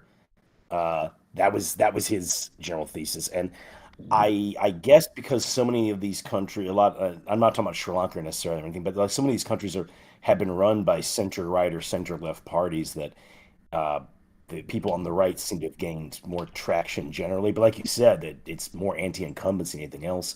It should also be noted that that British election had some of the lowest turnout they've ever had. Yes. Like more people voted for Corbyn than actually voted for Starmer. People just didn't care. Tory party has I don't know of too many parties that despised by a lot of their own constituents. And that really affected them as well. I mean, Rishi Sunak was forced on them as well. Keep that in mind that Theresa May, whatever you want to say about her, she was actually the more popular pick within the party. Right. Right. And Theresa makes me interesting right now because she's essentially going around Britain going, the banks cooed me. And Speaking of Corbyn, he's in your age bracket, Michael. Corbyn. He is. I agree. He's your I wasn't a fan of Corbyn. Now what's gonna happen is that but think about this though a former prime minister of Britain, whatever you want to say about her, I know she didn't outlast the head of lettuce, okay, but the former British prime minister is running around the country giving speeches to people saying the banks actually run this place and they got rid of me.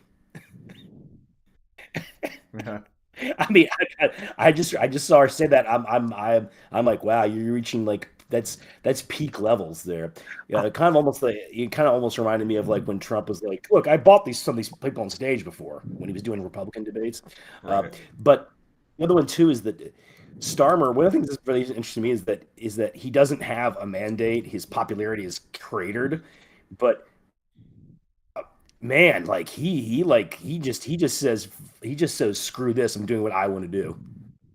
Yeah, Um, yeah, yeah. There's a like there is iron in that man's blood. it's it's actually very impressive how the Tories just completely destroyed themselves. Because they have more of a political advantage in terms of first past the post seats in different places in the UK than the Republicans have in the House of Representatives. Like it's amazing what general advantage they have in these seats, and they somehow just blew it. Mm, I Um, believe, yeah, I believe it's the oldest party and political party in the world. it is. Yeah, it dates Yeah, back it's to so the English Civil War. Yep. no, it doesn't date back to the English Civil. It dates back I to think it does.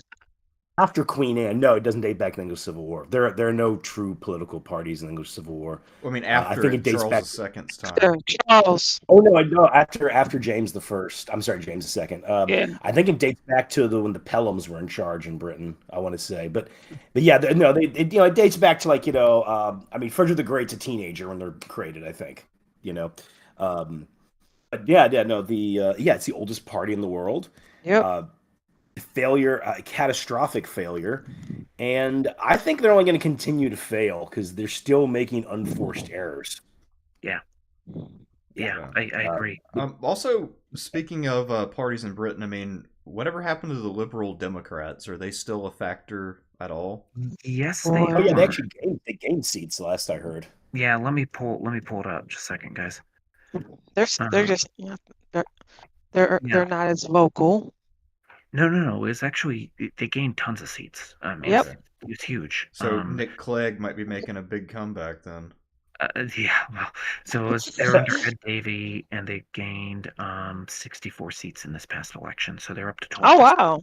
Okay. which is not nothing. I mean, they're and in fact, if you look at where the Conservatives lost their seats, it's often in the southwestern part of London, or sorry, southwestern part of England, Cornwall area, that you actually have very competitive elections between the Liberal Democrats and the Conservatives. And so the Conservatives got destroyed by a lot of little Liberal Democratic candidates in the southwestern part of England, whereas they lost to lots of Labour in northern England. So Interesting. they got hit on both sides effectively. I'm guessing that labor is probably stronger in the north because it used to be the manufacturing base of the country. Yeah, Mhm. exactly. Yeah.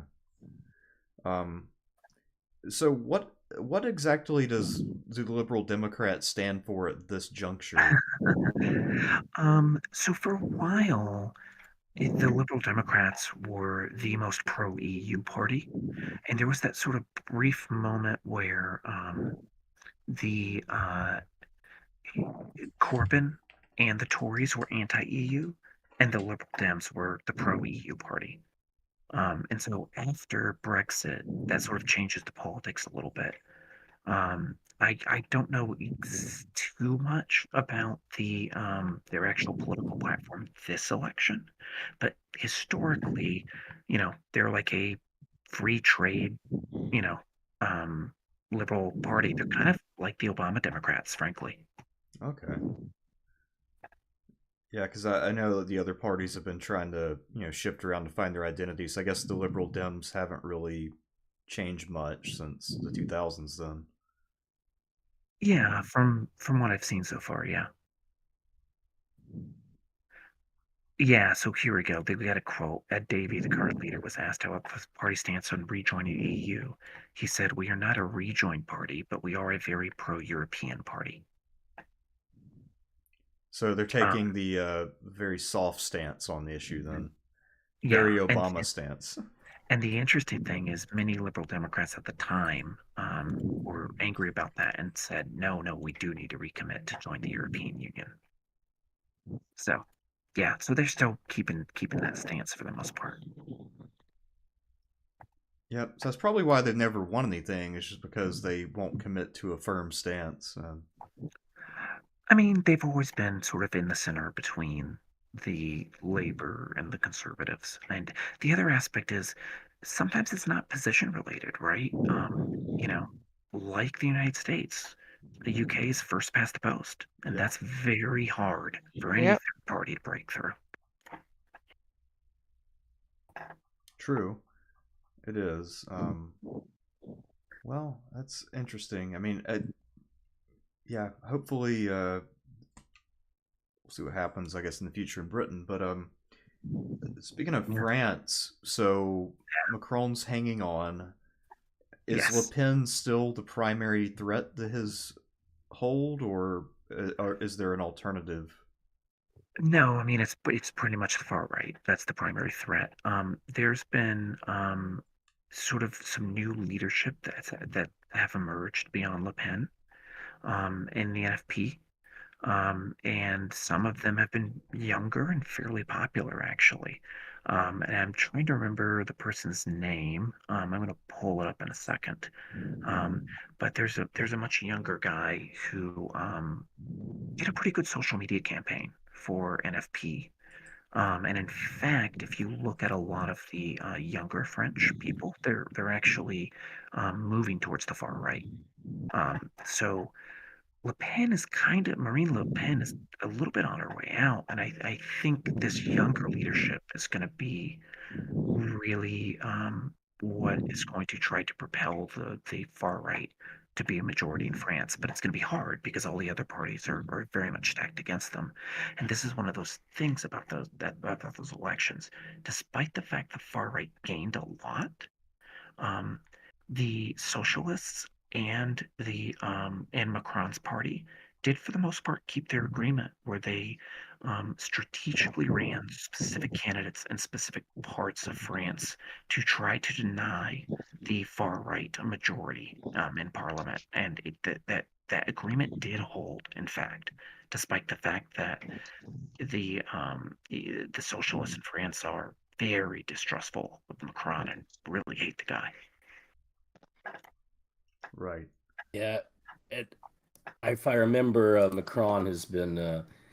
Um, I've been rather impressed with his ability to maintain power Yeah, and to throw these other allies under the bus when needed. Uh, yeah, no, yeah, he's been very and ruthless. you know, I really, I kind of in that regard, I look at some people ally with Macron. I'm like, you have only yourself to blame. It's like trusting Erdogan. Like any foreign leader goes like Erdogan stabbed me in the back. I'm like, and Yeah, it's also, you know, if you jump in the bear cage at the zoo, you're also going to be in trouble.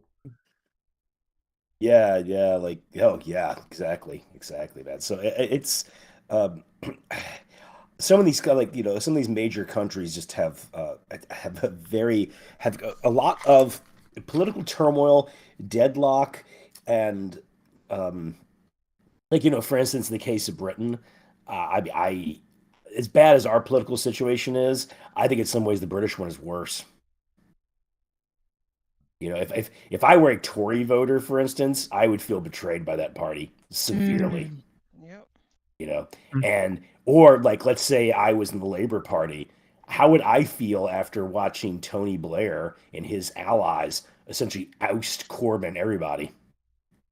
You know, um, although that doesn't make it Angela Rayner, who just is for me is a source of constant amusement.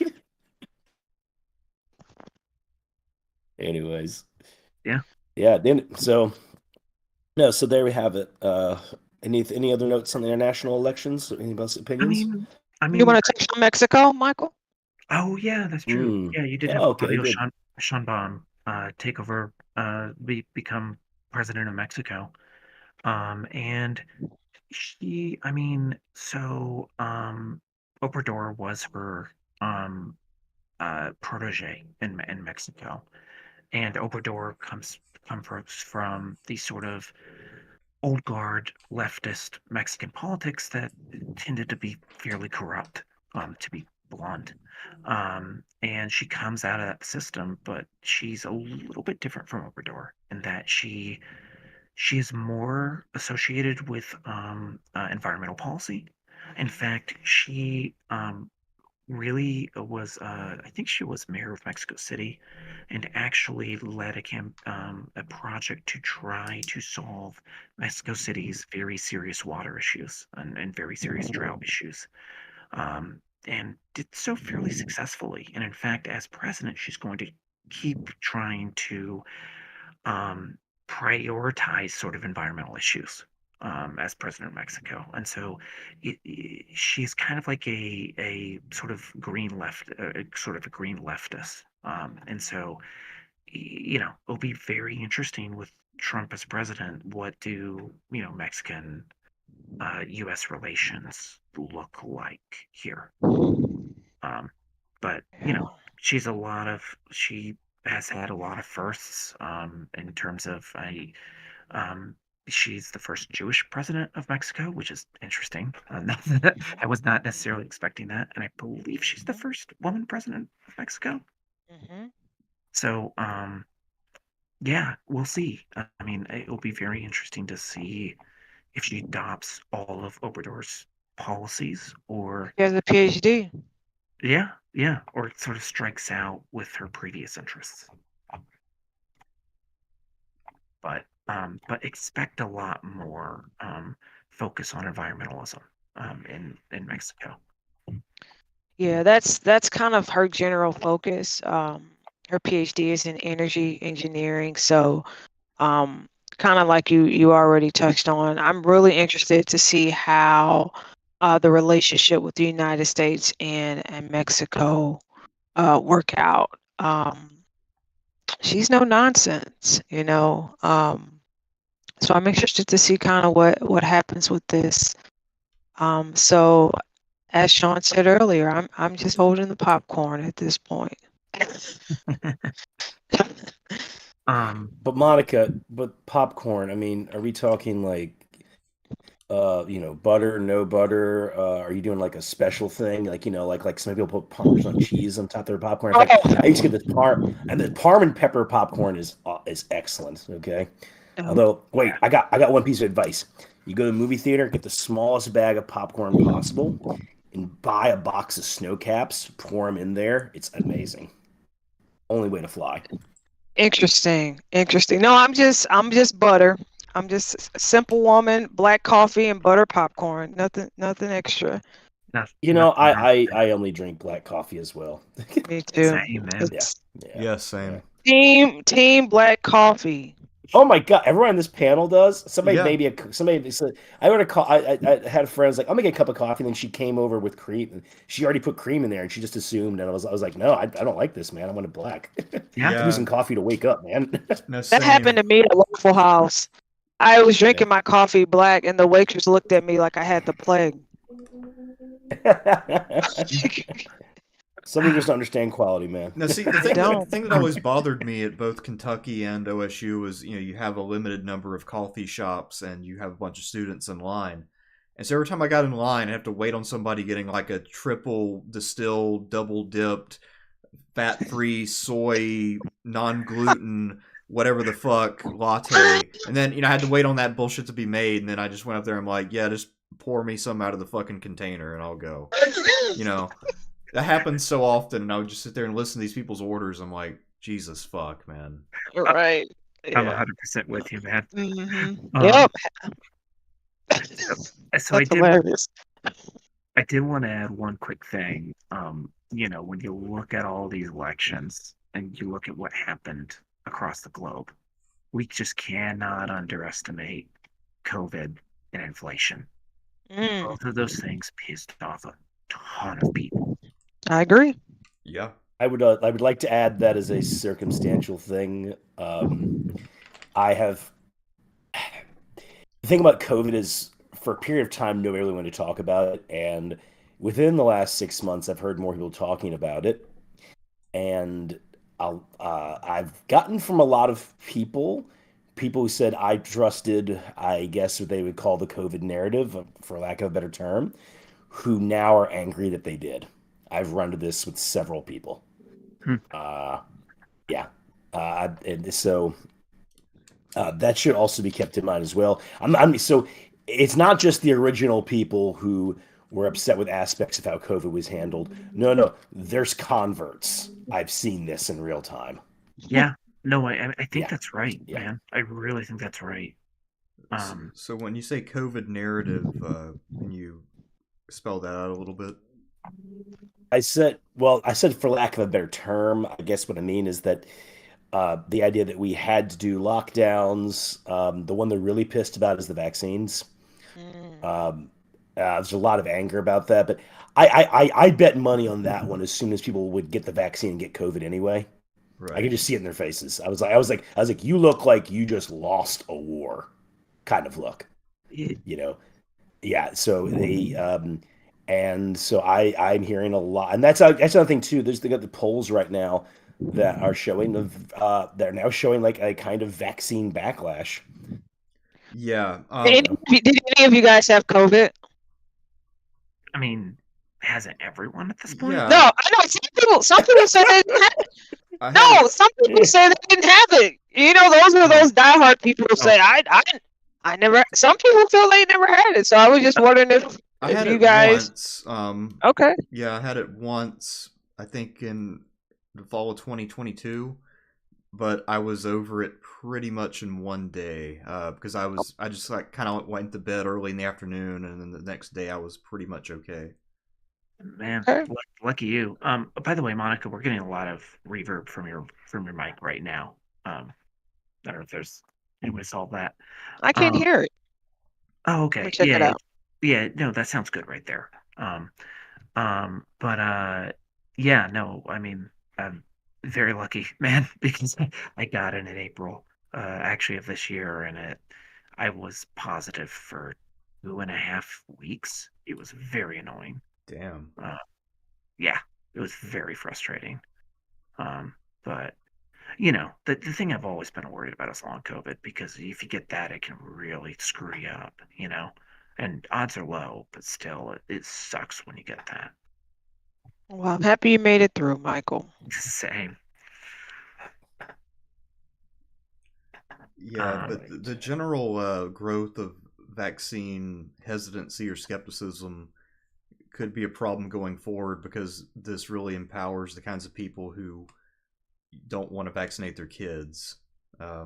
And not to mention, with RFK Jr. getting in the Health and Human Services, that's going to be Oh, a huge problem this coming year.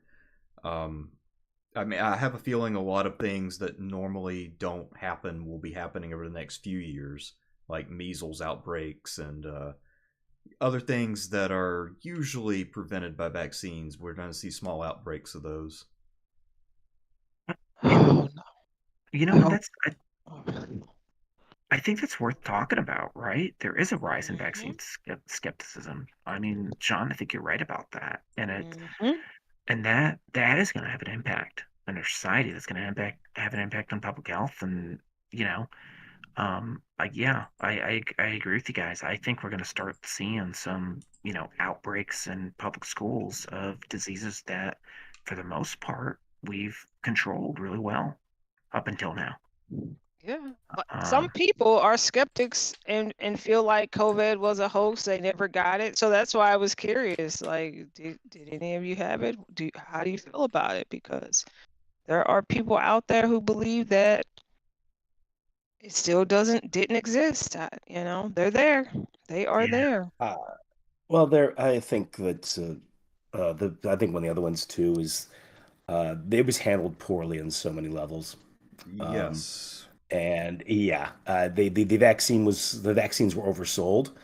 Um, some of them were poorly tested, rush jobs, and the mandates, which I opposed and still do, and always will, because for reasons that totalitarian governments are the ones who enforce mandates of these types, and so I oppose them, and just the thing about not only having the mandates, but then being like you have to have the card to go into these certain places, and then people being run out of organizations. But keeping in mind, Congress was exempt from having to take vaccine.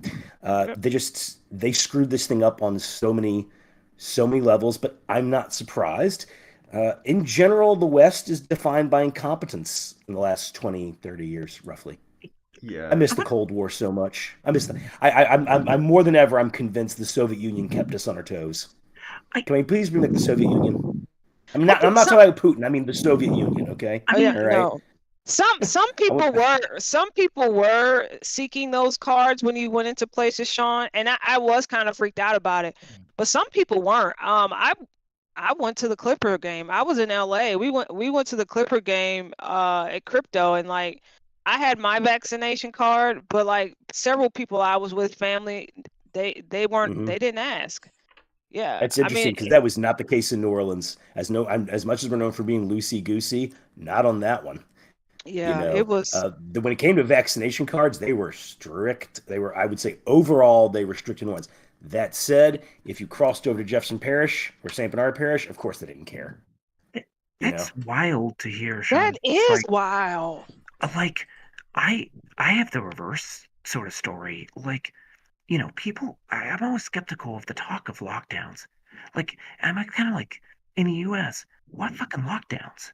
Like, no, yeah, seriously, within yeah. three or No, I four know. I agree with weeks you, in man. Ohio, people were out partying on bars. When we had schools closed, for God's sakes, people were out in bars drinking like crazy.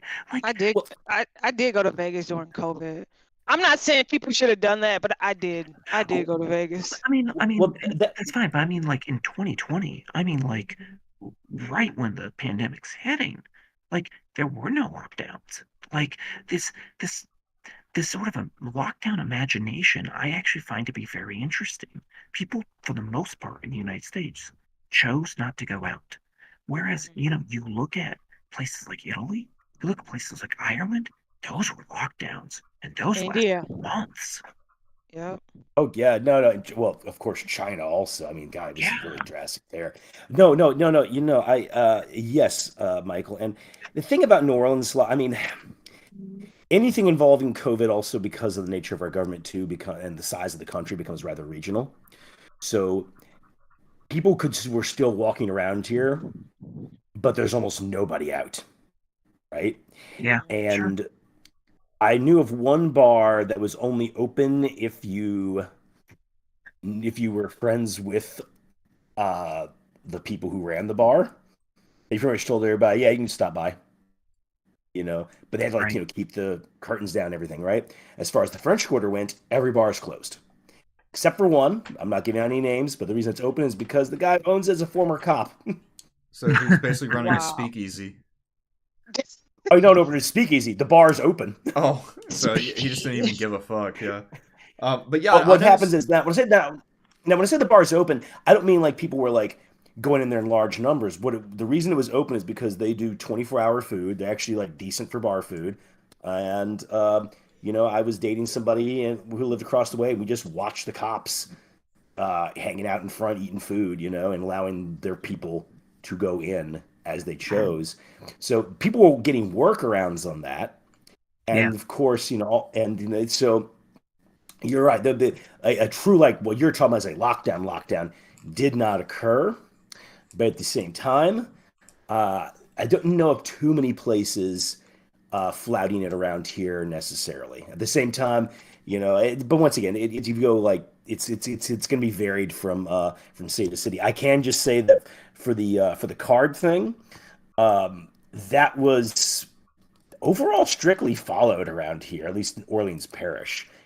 In my experience in the French Quarter and going elsewhere.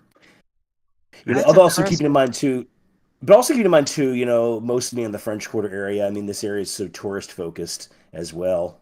And once again, you could go to Jefferson Parish, and they didn't give a shit.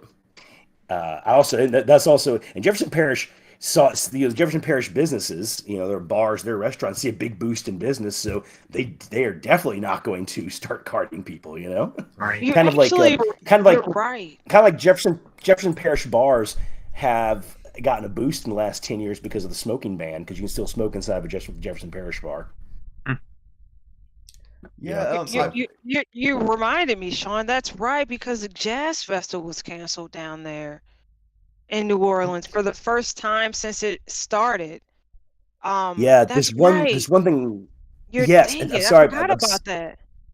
I'm getting this one out here right now, real quick. One of the things that hurt COVID locally for us was our mayor obviously didn't actually take it seriously, personally. Like right before she shuts the city down, she tries to have a big fundraising party. Like right before.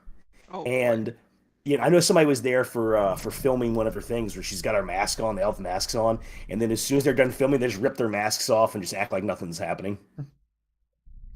So my mayor also was actively pretending she cared when we all knew that she did not care. Like everybody was around her was talking about like, yeah, she don't care, she doesn't give a shit about stuff.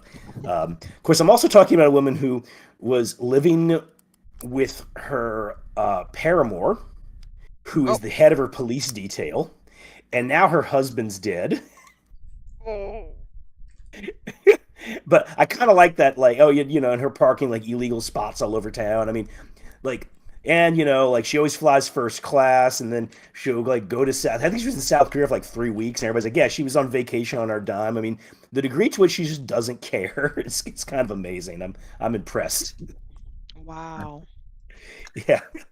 She also the scuttlebutt around here is that as soon as she's out of office, she's going to jail.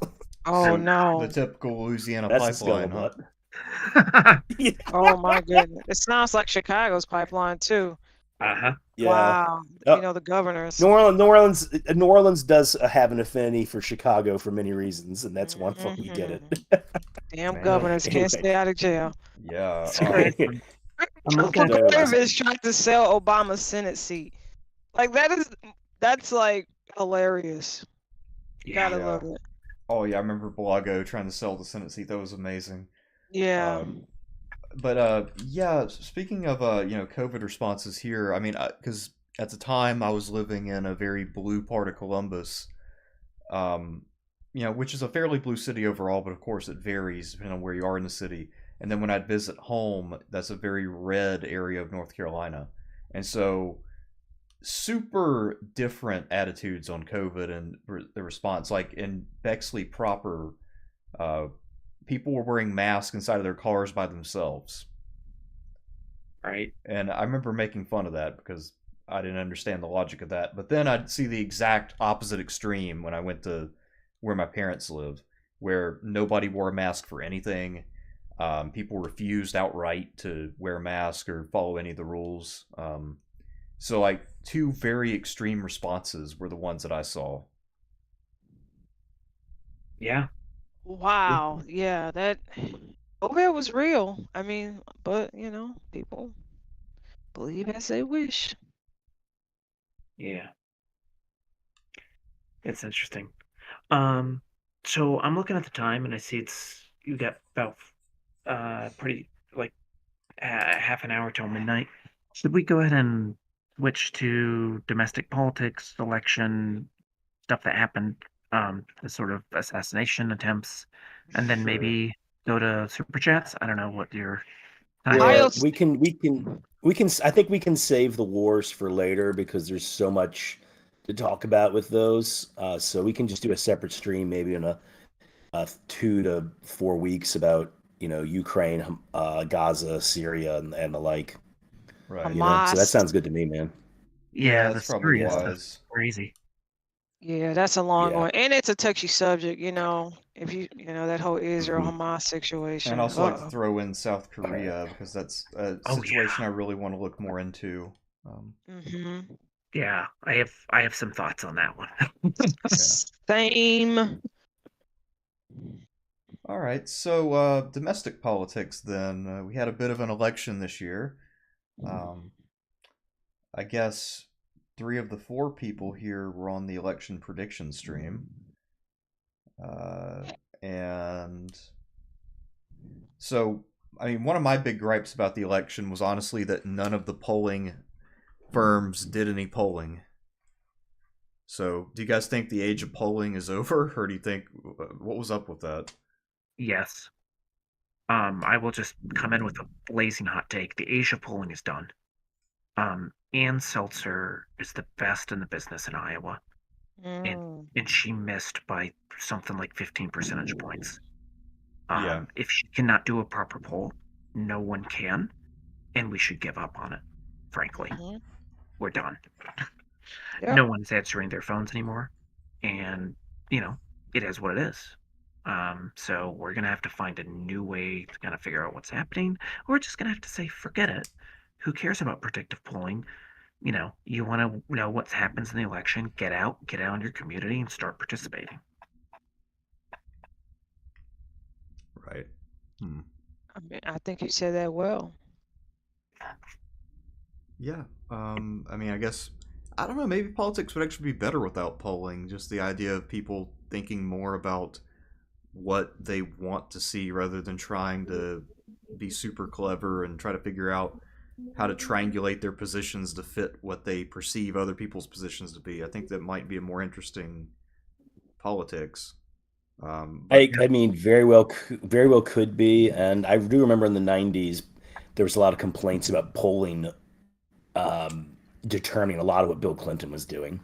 Like, like some of the stuff Bill Clinton would talk about, you'd be like, you'd find out it was simply because polls and focus groups, and that I mean that they'd had an influence before. Bill Clinton was one of the first presidents who was really leaning into it. So, yeah, sure thing. Uh, should be kept in mind though that they always say that the internal polling that parties do is always the best, and you never get to see what it is, right, exactly. Right. right? Or unless they And sometimes leak like little details that are favorable. yeah, although one example of some failed internal polling was with John Kerry, because John Kerry said like the morning he woke up on election day, like his main person was woke up and said like you are going to win today. So John Kerry went into that election night going like I got this. Wow. Unlike Bob Dole who knew this is a funeral. you know. Man. Although actually no, that was faulty polling too. Bob Dole overperformed. He was supposed to go down Dukakis style. Wow. 96 actually is a major polling failure. I mean, everybody knew Bill Clinton was going to win, but he did not win by the margins they expected. I just And want he to had say he had no coattails. Kerry was only 100,000 votes off in Ohio. Yeah. It was, Oh, I know it was close. That's why I don't count 2004 as a major polling failure. I just meant like that morning they told John yeah. Kerry, "You've got this," and I want to look into it again. But yes, Kerry narrowly lost, of course. I think they thought he was going to gain. I think there were 4 states they thought he was going to win that he didn't, including Ohio. Yeah. But anyways, all right. I will make America better one syllable at a time. Time. I think there's actually a lot Your of parallels. impersonations are pretty good, by the way. I think there are a lot of parallels between 2024 and 2004, though. I mean, we'll see what happens, and I'm sure we'll have plenty to talk about later. But No, speak on it, Michael. I think you make a good point about the 2004 connection. But Trump's going around acting like he's won a huge landslide of an election, just Yep. kind of like W did in 2004. And guys, watch for the overreach because I think it's coming. Yeah, I think it's set up with Doge and everything else. Yes.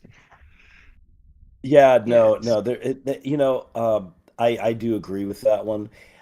I think that there are a number of things that Trump can, with his win in 2024, can definitely feel like impressive about. Like, the lawfare failed. The polling was way off. Harris didn't gain. There was no counties that Harris gained that Biden didn't have. And also this shows fractures in the Democratic coalition that they weren't expecting. But the demographics is destiny thing I've always vehemently rejected. And also the fact that he was outspent as heavily as he was. So Trump has a lot of things to be impressed with this, but a mandate this is not. And I believe you are 100% correct. We're prepared. Get ready for the overreach. Yeah, I think it'll be just like 2004, where Bush, won narrowly and then came in and said, "I've got a mandate to privatize Social Security," and then everybody said, "What the fuck?" Yep. Yeah. And that's exactly what I was telling a lot of people. Like, wait until all this stuff simmers down. Like, don't just let it simmer down. Let it simmer down. I mean, Yep. Yeah. Trump's mandate is to effectively sit around, do nothing, bring down inflation, and keep the economy rolling. Like that's his mandate. But Yeah, that's not how he's interpreting it. Yeah, I do want to say though, I guess I'm trying to think right now who won an election and was cautious after. I guess Bill Clinton with 1996 was a little bit on the cautious side, but then again, he got a lot done his second term because he essentially decided to pick up the Republican platform, yeah, which Bob Dole complained about. Bob Dole was like, he's like, hey, I didn't know he was going to run as a Democrat. I mean, I didn't know he was going to run as a Republican, you know, but. yeah. You know, I guess you might be able to say Obama for 2012 because Yeah. that was not an impressive win. I mean, Obama's one of only maybe 2 or 3 guys who ever got reelected with fewer states. Mm-hmm. You know? Yeah. No, Yeah. that's exactly what I was going to say. Obama Yeah. 2012. He didn't come in 2012. and try to do anything big, you know. Yeah, I remember he can't even decide what his slogan would be, so he eventually settled on "forward." So it's really he should have just called it "cleanup" because it was really just tying up loose ends from the first term. Say charge. Yeah, Well, and doing a good job of portraying Mitt Romney as Richie Rich out to get your job. Oh no, Mitt Romney. Yeah, no. Well, you know, look, Mitt Romney walked into that Velociraptor trap. Yeah, speaking of portraying, remember John Edwards in 2004 when he was combing his hair, and they were playing that. That ruined everything. And then he only I gotta say, go ahead. Yeah, he spent like $200 on a haircut 20 years ago. Yes, and they were playing the "I'm So Pretty" song when he combed his hair. It was awful. You gotta say what, Sean? No, sorry. No, wait. I'm sorry. I drew a blank. Sorry, guys. I'm a little. I'm definitely not 100% today. That's fine. With everything, with everything everything that's happened in the French Quarter and whatnot, and just physically too. I worked like 12 days in a row, and effectively today is kind of my first day off, so I can kind of really feel my body just kind of going like, whew, you're getting a break now finally, you know, all that stuff. So yeah, sorry, I forgot, guys. Anyway. Well, I mean, speaking of the French Quarter stuff, should we talk about, terrorism and assassination attempts, because it seems like 2024 sure caused an uptake of those. Right. It's either that or Taylor Swift. So yeah. Well, I do. Wait. I do want to. I do want to do movies eventually. Just real quick, just a few things on those. Although one last thing, I want to hit Wikipedia's page today for the first time since Katrina. New Orleans is front page news on Wikipedia. Damn. Oh my goodness! Wow. Yeah. And your mayor was just walking down the street. They just put a clip of her like walking down the street. I don't know if that's symbolic or what. I mean, she did get reelected because she bought off anybody who would run against her. But one of the most interesting things about my mayor is that everything she's tried to do, like every time she's put an amendment up for the voters to do, every amendment she endorses, we reject. Wow. City council keeps slapping you on the wrist. Every time she goes to see guys, I want to do this. They go, no. I've rarely seen a New Orleans mayor get so little done, but I'm happy because she's incompetent. So I don't want her to get anything done. This is one of these things where you're like, you just hold your breath. You hope that the power stays on. Okay. Although I will be fair. Under her administration, our infrastructure has been better than it was under Mitch Landrieu. Under Mitch Landrieu, we had way more power outages and water failures, which I have to add is why when Biden was like, I'm going to put Mitch Landrieu in charge of the infrastructure bill, I'm like, no. Hard no. All right. Like, oh yeah, no. When Mitchie Mouse was in charge, where I was living, the power would go out every 2 weeks. Wow. Month practically. Yeah, no, just no. That guy's not good for infrastructure. So I will say this for her. She said she would be better with infrastructure. She actually has been. Congratulations. Good for her. So I'll give her credit on that one. I give her credit on that one. She actually did pay attention to that stuff. So anyways, that's what I mean. Just keep the lights running. I'm impressed that she won down there. I remember when she was running, I didn't think she had a snowball chance, and it was because she's not a native. She's actually from Yeah. Compton. She's from LA. And when Yeah. when she was running, I was thinking, they're going to view her as an outsider. She's not from there. I think she went No, to she Xavier. was. She went to Xavier. That's how she ended up in New Orleans. I was following the story. Like she Oh. came there from college. She went to Xavier and then pretty much got into politics. Oh no, I'll give her credit on this one too. I was pretty sure she was going to win. Now I never support her because I was never a big fan, but I do know there was one person I met bar. She worked for Latoya, and then quit a few years into her mayor's term, and all she said was that was a much better person and a much better person to work for before she became mayor. Oh, so you thought she would win? Interesting. Oh yeah, no, she was. I when she was running, I was like, she's probably going to win. She definitely had more money backing, and she had more money behind her, and she had more support from certain traditional structures. But I didn't think she was like, I didn't think she was going to be 100%. You know what I mean? I wasn't like, oh yeah, you've definitely got this. But one that's supposed to understand though, in my lifetime, there's only been two. Well, actually, one was right before I was born. The only two big mayoral upsets around here is Ray Nagin getting reelected, which he barely did. Oh my goodness! And Dutch Morial the first time. That was brilliantly put together. But otherwise, pretty much most New Orleans mayoral elections are, just kind of sleepy affairs, if you ask me. Anyways, so I will let you do movies at the end, but that's it. Real quick, did he go to prison? Ooh, which one? Ray Nagin. Oh yeah, he went to jail. Okay, that's what okay. Yeah, I think his main sin was he made too many enemies. Because Ray Nagin was a true mercenary. I mean, he was definitely in it for himself, and he pissed off people in both parties. So when he was no longer mayor, I was like, I think he's going to go to jail just because he's pissed off way too many people in both parties. Anyways.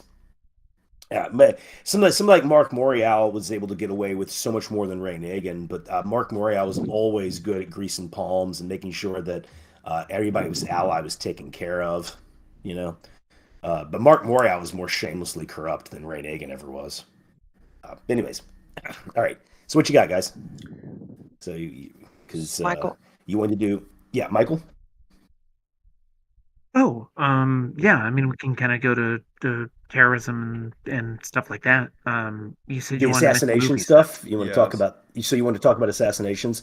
Did you want to do movies before we did that? Go ahead, Sean. Talk movies. That you like movies? That's your genre. Yeah. I didn't watch. I mean, I was doing Netflix disc, and then they got rid of it in 2023. And so I was watching a lot of movies. The reason I did Netflix disc is it actually was the largest library of movies in the world. I mean, they had like 125,000 titles. Oh my. And but also this year I really got back into writing heavy. So I didn't watch as many as I did 2023. But, I did keep up with some things. And, the movie business is in a lot of trouble for a whole bunch of reasons. And I mention that because, depending on how somebody feels, especially in politics, they'll be like, it's because they're too left or they're too woke. And I'm like, well, that plays a part. Being overtly political in the way you are will drive certain people away. That's a given. But that's not the whole story. There's problems with, movie attendance in general has been going down for a while. I'd say one of the biggest things that's killed movie attendance, though, is they charge too damn much for tickets. Now, for instance, there's a theater here in New Orleans, a Broad Theater. Their brilliant plan this was genius. So the guy that has a manager, shout out to Brian Jones. This guy's great. Okay, he's been doing movie management for a while. So he got fired from a place I used to work at, Canal Place. So Broad Theater opens up, and this is what he said. He said, I'm going to get my revenge. I'm going to destroy Canal Place. I'm going to take their clientele. And you know what his genius plan was? You'll love this. 3 things. Hire good workers, pay them, give them like incentives to work well, right? And here's the one. $20, you could get a drink, a bag of popcorn, and a movie ticket. No. Sure. Whereas Canal Place, the manager at Canal Place just wanted money, money, money, money, money, and they were too greedy, and people just went abroad because it was cheaper. And I'm like, now think about that, guys. I think if I was to go to Hollywood, they'd be like, hey, Sean, how would you improve ticket sales? I'd be like, okay, get rid of some of your political divisiveness would help out. But I'd tell you the main one, cheaper tickets. Yeah. I don't go to the movies that much because it's too much of a luxury item. And if they go, I usually go on Discount Tuesday. Another big one too is with It movies. has increased, Sean. Tickets have Yeah, increased. it's so bad.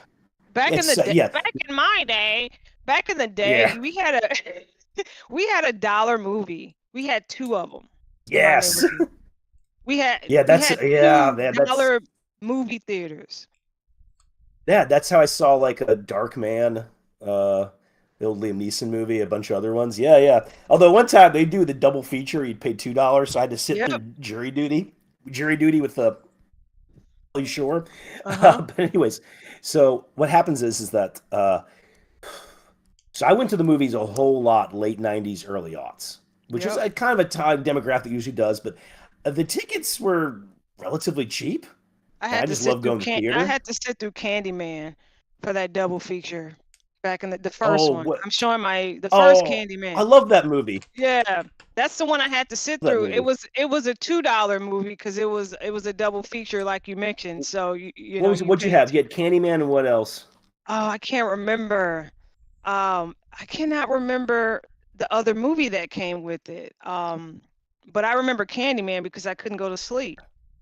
I remember going to Ghostbusters 2, and I forgot the other movie because it was that bad. I'd like to find out. It was in 92. That was 92. Yeah, well, yeah, Candyman's 92. Good film, like I said. But no, so what happens is the tickets then suddenly just got really... Yeah. Oh, fuck yeah. I saw an HBO. I remember seeing HBO in 99. I was like, it's a great horror movie. Yeah, it scared the shit out of me, too. So the tickets went up, and Hollywood actually is not selling that many tickets. They haven't been for a while. So the way Hollywood is compensating was by increasing ticket prices constantly. Right. That's how they've been compensating for a lot of stuff instead of pass the cost to the customer. Pass the cost to the customer. But if they made the tickets cheaper, I'd be like, you get more people in there. People actually do like going to a movie theater a lot of times. I agree. Okay, there's fun to it. People like that, but you charge too much and the quality of the movies is down. But I'm going to give you this one thing. This is a really telling thing about the movies is that of so many movies, people complain the remakes aren't as big anymore. Now you got sequels to things from 30, 40 years ago, or it's based on existing property. Mm-hmm. And the thing about that is that as much as people complain about originality, I'm like, let me go over what were the top 10 movies this year financially. Well, number 1 was Inside Out 2, then Deadpool and Wolverine, Wicked, Mona 2, Despicable Me 4, Beetlejuice, Dune Part 2, Twisters, King Kong, Godzilla X Kong, The New Empire, and Kung Fu Panda 4. Now, none of those, by the way, got into the $1 billion range, which, in Hollywood, that's something like for years, we've at least had a few movies that would get into the $1 billion range. That's first. And then second, it's like these are all sequels or based on existing properties. Yeah. So the encouragement to be unoriginal is still there, very much there. I think one thing would probably help out Hollywood is that so many of their budgets have become so overwrought and bloated. And there are a lot of people in Hollywood complain about the fact that superhero movies were big because they were like, we're having a budget explosion. And if these movies fail, they're going to fail hard, which is happening right now, which I'm all for it. Superheroes, I'm kind of neutral on them. I'm not one of these people who sees every comic book movie like some of these nerds I'm friends with. If one looks interesting or I hear the right stuff about it, I'll take a look at it. But most superhero movies I don't see. I don't watch. But there are a few that are great, and Tim Burton Batman's probably still my all-time favorite of that type. But which Batman is your favorite? Oh yeah, Michael Keaton, hands down, 100%. Yeah, I like Jack Nicholson as the Joker. Hell yeah, man, it's so fun. Also, yeah, I could tell people about Michael Keaton too. One of the things I really love about him as Batman is he played him as a crazy guy. You know, he's less of a tortured soul and more of a guy who's nutty enough to put on a rubber bat suit and punch people. Yeah. Yeah. And also he's got some Which charm as Bruce Wayne. Like he doesn't have the darkness like Christian Bale Batman or Bruce Wayne. Mhm. So I think Robert Pattinson, you saw that one. I mean, that Yeah. was actually probably my second favorite Batman movie. Well, no, third favorite. Second favorite's Adam West, and then the Robert Pattinson one. The Robert Pattinson one, though, he plays him as like, which I like doing different interpretations of stuff. But he plays Bruce Wayne as like, reclusive weirdo with no social skills. But I mean, that kind of makes sense though, because I mean, if you're fucked up enough in the head to be Batman, I mean, how good can your social skills possibly be? Although I do like the fact that Michael Keaton, I mean, he was a very charming Bruce Wayne, somebody people would never look at and say, "Oh, I bet that guy lives in a bat cave." Mm-hmm. Exactly, man. Yeah. So the music in the movie is great. One of the things I also love is that Tim Burton Batman exists in an alternate universe from ours, where the 1960s didn't really happen. They've got 80s technology, but they're dressing like Franklin Roosevelt's president. Wow. You know, I just like just a lot. I love that movie for a lot of reasons, and that's one of them. I just love the stylistic choices they made. You know, and of course, then that leads into Batman the Animated Series, which is very much in Tim Burton vein, which is an excellent TV show. You know, one of the best of its type. Although lately I've been watching a lot of G.I. Joe from the 1980s, because that actually is like Adam West Batman, because it's just goofy violence that you're not supposed to take seriously. It's a comedy. Yeah. Cartoon G.I. Joe is a comedy. Except for one or two episodes, it's a comedy. But anyways, so the encouragement there is still there to be unoriginal. However, what I think what Hollywood really needs is kind of what they had in the 1980s, where they were much more strict with budgeting for a lot of these movies. And they had the movies where it'd be like, okay, you're going to have a budget of maybe 10 or 20 million or 30 million. And you could do that with a lot of the action movies that time. So what you would do is you would have like your main action star, who you're paying a lot. You get a bunch of decent actors around him, hopefully. But they're not big names. You know, but you want to make sure they can at least, that they're decent actors. And you have a few action set pieces you do. And, movies like Terminator and Predator and First Blood, these movies did not have insane budgets. And all three of those movies I just named made money. And then you also had I think the other thing I heard him too is all these streaming services. I mean, I just heard that there's one company that said they're going to stop making Blu-ray players. And what am I going to have to do? Subscribe to 28 different streaming services, which is why I've always been opposed to streaming. I always knew it was going to be bad, and everything that's gone wrong with it has come true because you essentially are going to end up paying more. You're still going to get commercials in a lot of cases. Yep. And it's as much video stores were superior. They were like a library. Sean, when I was on my soapbox about that, people told me I was insane. I wasn't, but I explained this to people. We're dealing with another generation of people who don't know any better. Like we're of the age, like you just said, video stores, please be kind, rewind, and the like. Hell right? Yeah. But this new generation, they don't know anything else. The generation, say 13 to 25, that all they know is streaming. So paying $30 a month for a streaming service, that's regular for them. Paying $10 for a value meal is regular to them. So like I was, the value, yeah, man. I was just like you when these streaming services came out. I said, here we go, there goes the neighborhood. Like I literally said that you're going to pay more, and you're basically going to be paying for channels 2, 4, and 5. Basically. Yeah. Also, I just say that nice. That was funny when you said that. Coincidentally, I just for the first time in like 30 years rewatched the 1992 movie with Jeff Daniels. There Goes the Neighborhood. Oh. No, it's not great, but there's this one. Chaz Palminteri plays this convict who's pretending to be a gardener, and he has these. He's great in the movie, and he has these two scenes there. Like the movie's not great, but he has these two scenes that's just perfect comedy. One of them is his rant about the doers and the doees. Oh my! So anyway, so I did. I rewatched There Goes the Neighborhood. Had some fun time. Also, Catherine O'Hara's in it. She's always good. But yeah, no, exactly. And I do want to mention though that despite all this negative stuff I'm saying, and I don't think we're in a great movie period, but the 1950s I don't think we're actually a great movie decade. I But they didn't still see made any some other great. remakes. I never watched any of the remakes, like Oh, Child's Play, Beetlejuice, rarely. Candyman. Oh yeah, and I rarely ever do remakes. I Yeah. will do if it's kind of like based on something else. Like, so some people say John Carpenter's The Thing is a remake. I'm like, no, it's based on a novella.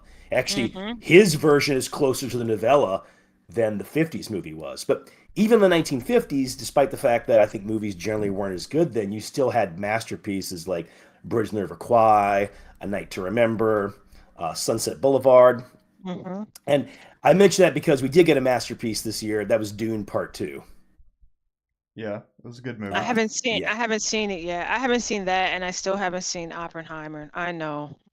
Yeah, no, I haven't seen Oppenheimer yet either. I was planning to do it a few months ago, but then work and other stuff got in the way. But I'm gonna contact my friend Will, and we're gonna get on that one this month. But no, but Dune Part 2. Some people complain about the way Chani is treated in the movie, which I understand insofar as it's gonna make filming Dune Messiah rather difficult if they're gonna do it. But it made sense within the plot. And I'm not like a big Zendaya. I'm not. I mean, Zendaya's acting is fine in the movie. She pulled it off. She's not my favorite thing in the movie, but I'm very much of the opinion that it works within the movie. But unequivocally, Dune Part 2 is awesome, excellent. My only criticism is the Harkonnens in that movie are a little too willing to kill subordinates. Like, I have to watch like it. Stalin would tell them, "Yeah, you need to chill, okay?" Well, I mean, But still, I highly yeah, recommend to be it. fair, I mean, especially if you look at the extended Dune universe, I mean, the Harkonnens really develop more and more into this bloodthirsty, unreasonable faction, especially the Baron and Beast Robin. Yeah, the thing is, no, they made him a little too cartoonishly evil. That's because And Batista people are is like, not a well, good actor. here's the thing too. People will be like, well, they're cartoonishly evil in David Lynch's Dune. Okay, two things. One, he kills a slave boy in that movie. He doesn't kill like a general. He doesn't pick up a technician and kill him. The Baron doesn't do that. And they're cartoonishly evil from the get-go.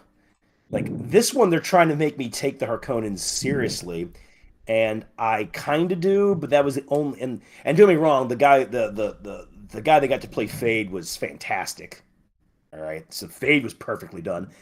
But the Harkonnens might be the weakest part of the movie. I'm still giving this movie a 10 out of 10. It's still one of the best movies of the last 5-10 years for me. Oh Right up wow. there with right up there with Mandy and Midsummer. So those are my three favorite movies that I've seen that have come out in the last 5-6 years that I've seen. Oh yeah, I'd Midsummer say was Mandy. excellent. My Yeah, sister made me oh yeah, I watch that love it. over Christmas.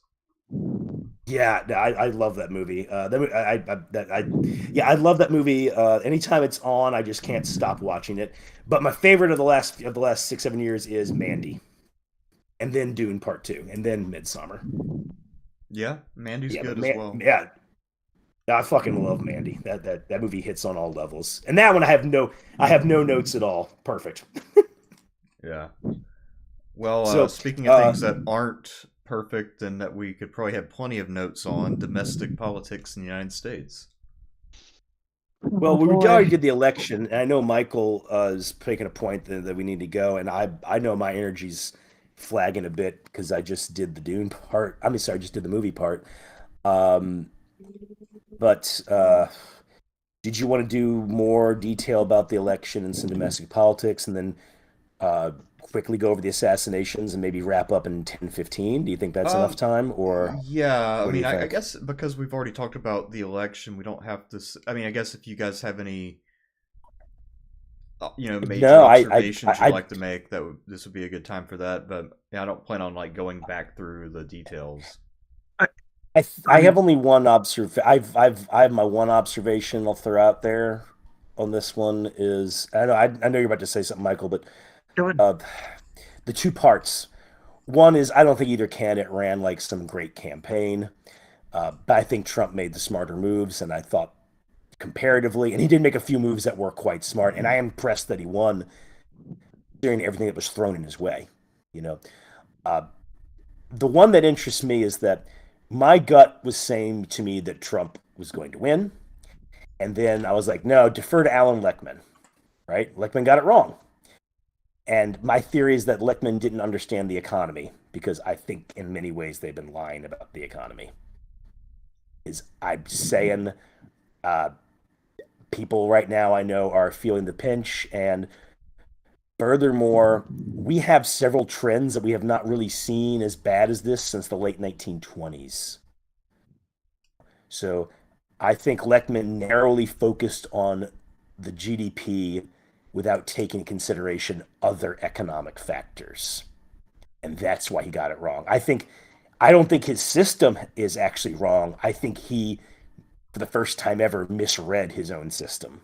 So you think the oracle is still active, but you need a new priest. Yeah. I think I think the 13 Keys of the Presidency is actually still the best system. But it's the thing that system's always had a problem with is that you have to have somebody who's able to read it correctly. And to being fair to Lichtman, he always did until now. So the guy's called every presidential election since 1984 publicly, right? He has a good system. I still think it's a great system. And when I read it, I was looking at it going, I think Trump's going to win, but then he was like, no, it doesn't go with this and that. And I was like, okay, all right, fine. And I know I know he doesn't base things on wishful thinking. I mean, he called it for Trump in 2016. Shit on at the time, So this is not a guy who was like, rooting for Trump or something, So I think it's just that we just need the religion is fine. We need a new priest. Yeah, I mean, what I noticed was when he did his official prediction video, he very confidently and quickly would say, okay, so foreign policy, there have been no major disasters. And then I was curious what he would say about the Afghanistan withdrawal, but he didn't consider it for a second. He didn't even say, well, here was what happened, but I don't think it will count. He's just like, there have been no foreign policy disasters, so that's in Biden's favor. The economy is clearly good, so there you go. So yeah, I don't think he really spent a ton of time interpreting some of those keys. I think he saw when he wrote the article. given.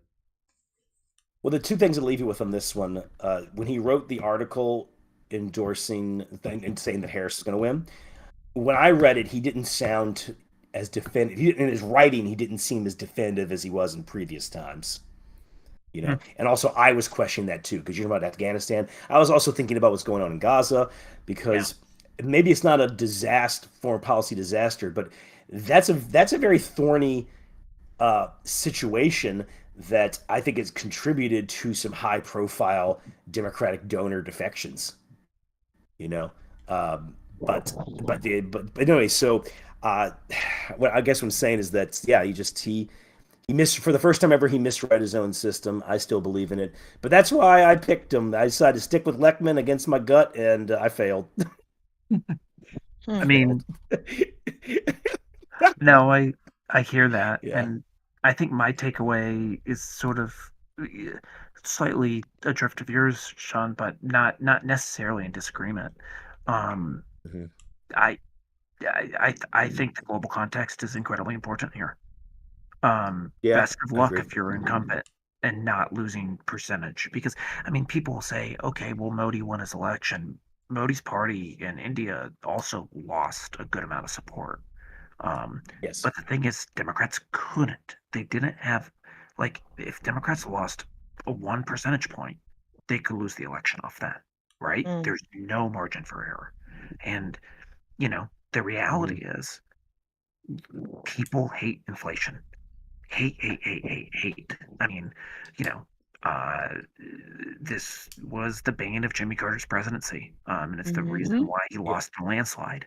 And Harris didn't lose in a landslide because people still really hate Trump. But also we're much more divided. We're a much more divided country than when Carter was around. Oh yeah. And you're swimming up a big river. And also, I mean, I say divided. I mean, people are like, split ticket voting was also big then, as Right. well. Yeah, It's definitely I mean, not now. people be, yeah, like the idea of like, I'll vote for my Democratic representative who I trust while I vote for Ronald Reagan. I mean, that's the thing. the Yeah, other exactly. That's really faded out in the last 15 years, in particular. the other interesting thing is if you look at Harris's margin in the battleground states, she got as many votes as Biden did. It's Yep. just Trump still had more non-voters to juice up because people came out because they were mad about prices.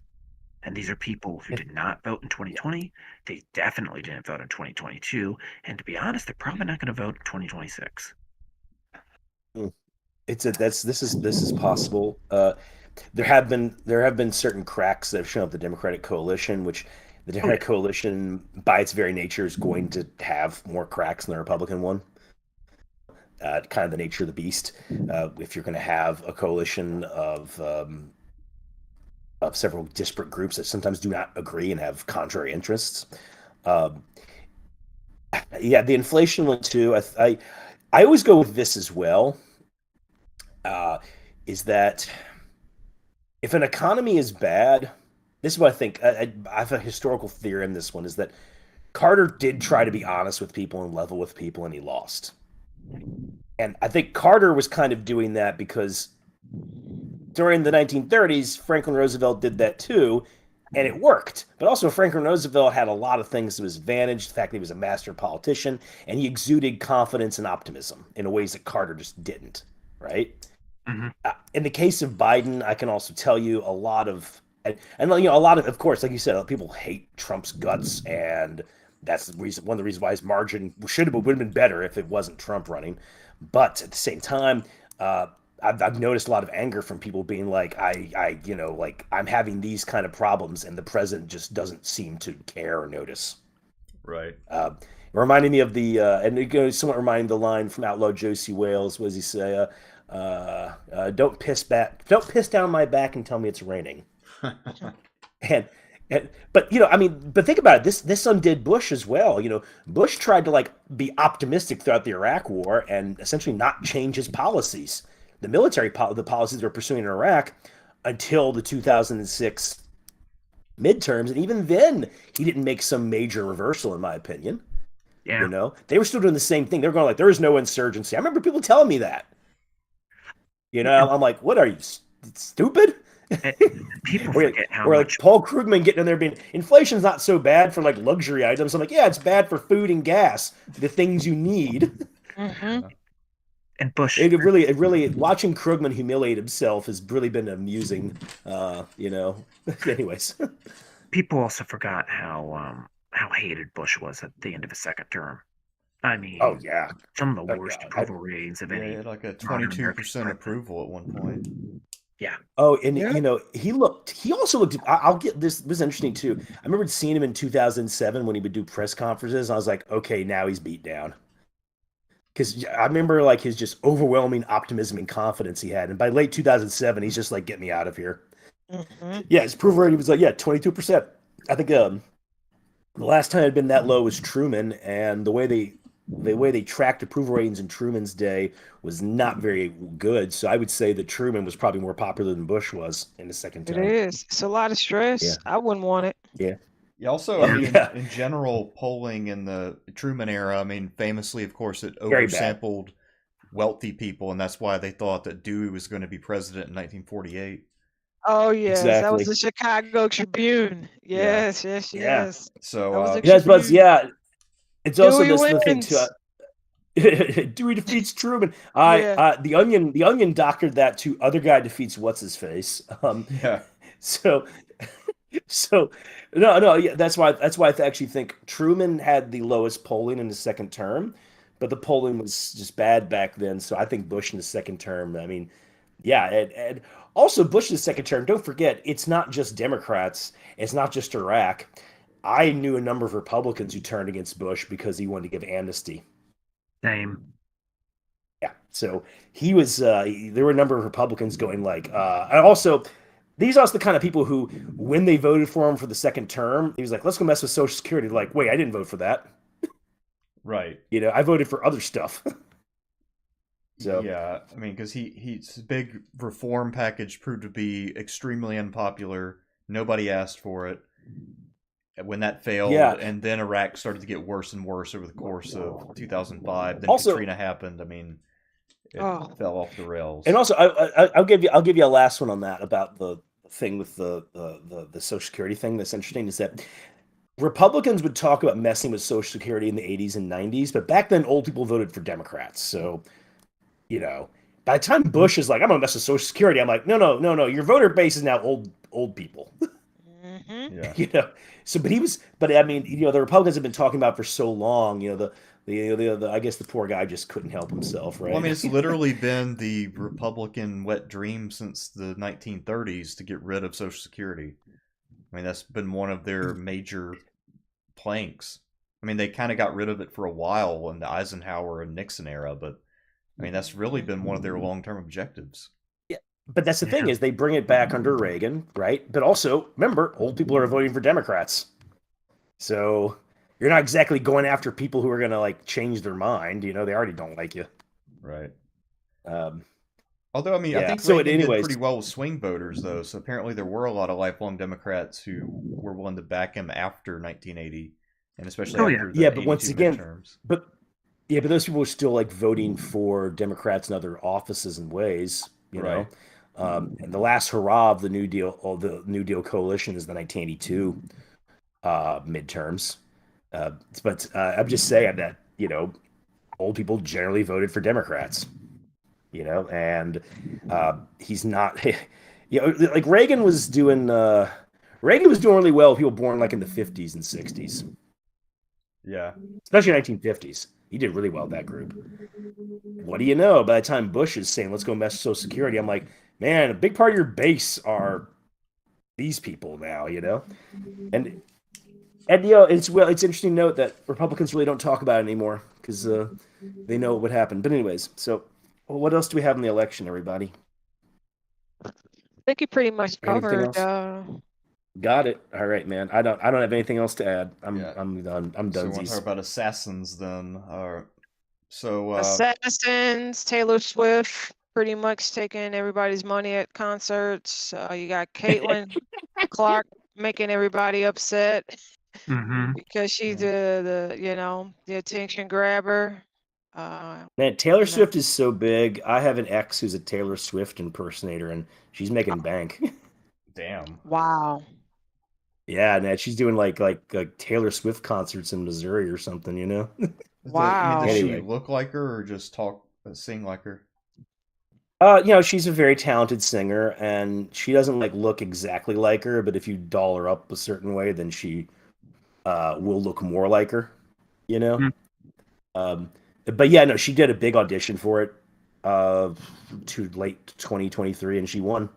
Wow. So nice. Yeah, no, so anytime I see her Instagram, it's always like, so how's the Taylor Swift impersonations going, but I'm very happy for her. She's making good money on it and everything.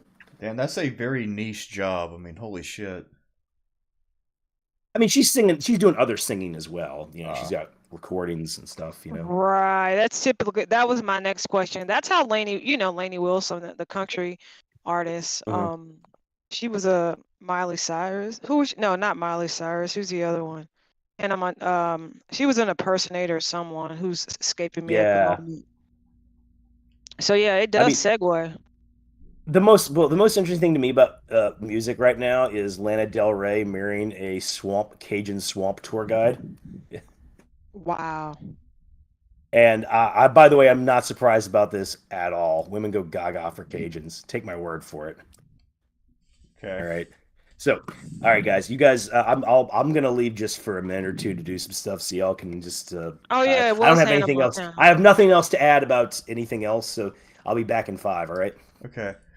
So I guess the first assassin we got to talk about is the guy who got a pot shot off at Trump and hit him in the ear. Yep. So what do we think about that attempt? Well, Michael, if you don't want to take it, I will. I'm not 100% sure if that was real. I don't know yet. Usually I have a strong opinion about stuff like this because that's regardless to how I feel about Donald Trump, that's still, somebody's husband, somebody's dad, but I'm just not sure if that was real. I just don't know. The second one, yes. But I just don't know about the first one. After watching the video and I just don't know yet. I'm not sure if that was a real attempt. I'm not sure if it was planned. But I'm interested to see, what unfolds as the years go on, because it always does. As historians, we know, the story begins after time pass. So, give it a couple years, I guess, and we'll find out the truth. How do you feel about that, Michael? I mean, I think it was definitely real. I think there's too much evidence for that. Okay. Like, and it's clearly someone who was sort of radicalized online. Mm-hmm. Also, your typical sort of shooter, loner white male. Mm-hmm. Um, and sometimes I don't know necessarily white male is always it, but always male, always loner, always more on the younger side. Access to firearms, and the one thing is, and this is the thing where I think it's it, it's yet to be clear whether Trump's ear was actually shot or Right. whether he hit the teleprompter plexiglass and Mhm. those shards hit his ear. It was still a very Right. close near miss, regardless of what you want to talk about it. I mean, an assassination attempt is an assassination attempt, but I was always kind of surprised at that because the gun the assassin was using was high cal, like the, an assault rifle that has fairly high bullet velocity speed, and you think if it hit someone's ear, the ear would He explode, wouldn't have right? an ear. He He would wouldn't have have a an ear. he wouldn't have a face. The entire and I yeah, go keep Yeah, talking. My it bad. just didn't make any sense. He had a tiny Mhm. little cut, and I don't buy that, frankly. Mhm. And it makes a lot of sense that the shooter couldn't see the plexiglass, shot the plexiglass by accident, and that's not something that insured from that, right? Um, but it's weird. It was a weird assassination attempt at the time, and I think the internet has a radicalizing effect. Um, Sometimes it produces people who choose political violence Mhm. who don't have coherent politics. And we look back at that and we're like, well, what's their motive? What's their motive? And it will never be very obvious because it's taking people who are already in a sort of heightened and bizarre mental state, who are often isolated from society, um, and do stuff for weird reasons. I mean, you look at James Garfield's assassin, Gateau, Yeah. who, he believed that God was telling him to go assassinate James Garfield because Absolutely. Gateau didn't get a job in the federal government. I mean, that's a bizarre set of like motives, right? And I think Right. that's the case for all these guys. And I think you make an excellent point. The internet is a radical tool that people just kind of they read what they want, uh, and it can be very scary because they believe it, and it turns them into an unfortunate aggressor. You know, People can pretend to be anybody they want behind those keys. They can say they're anybody. They can say, they're a brain doctor. What do we know?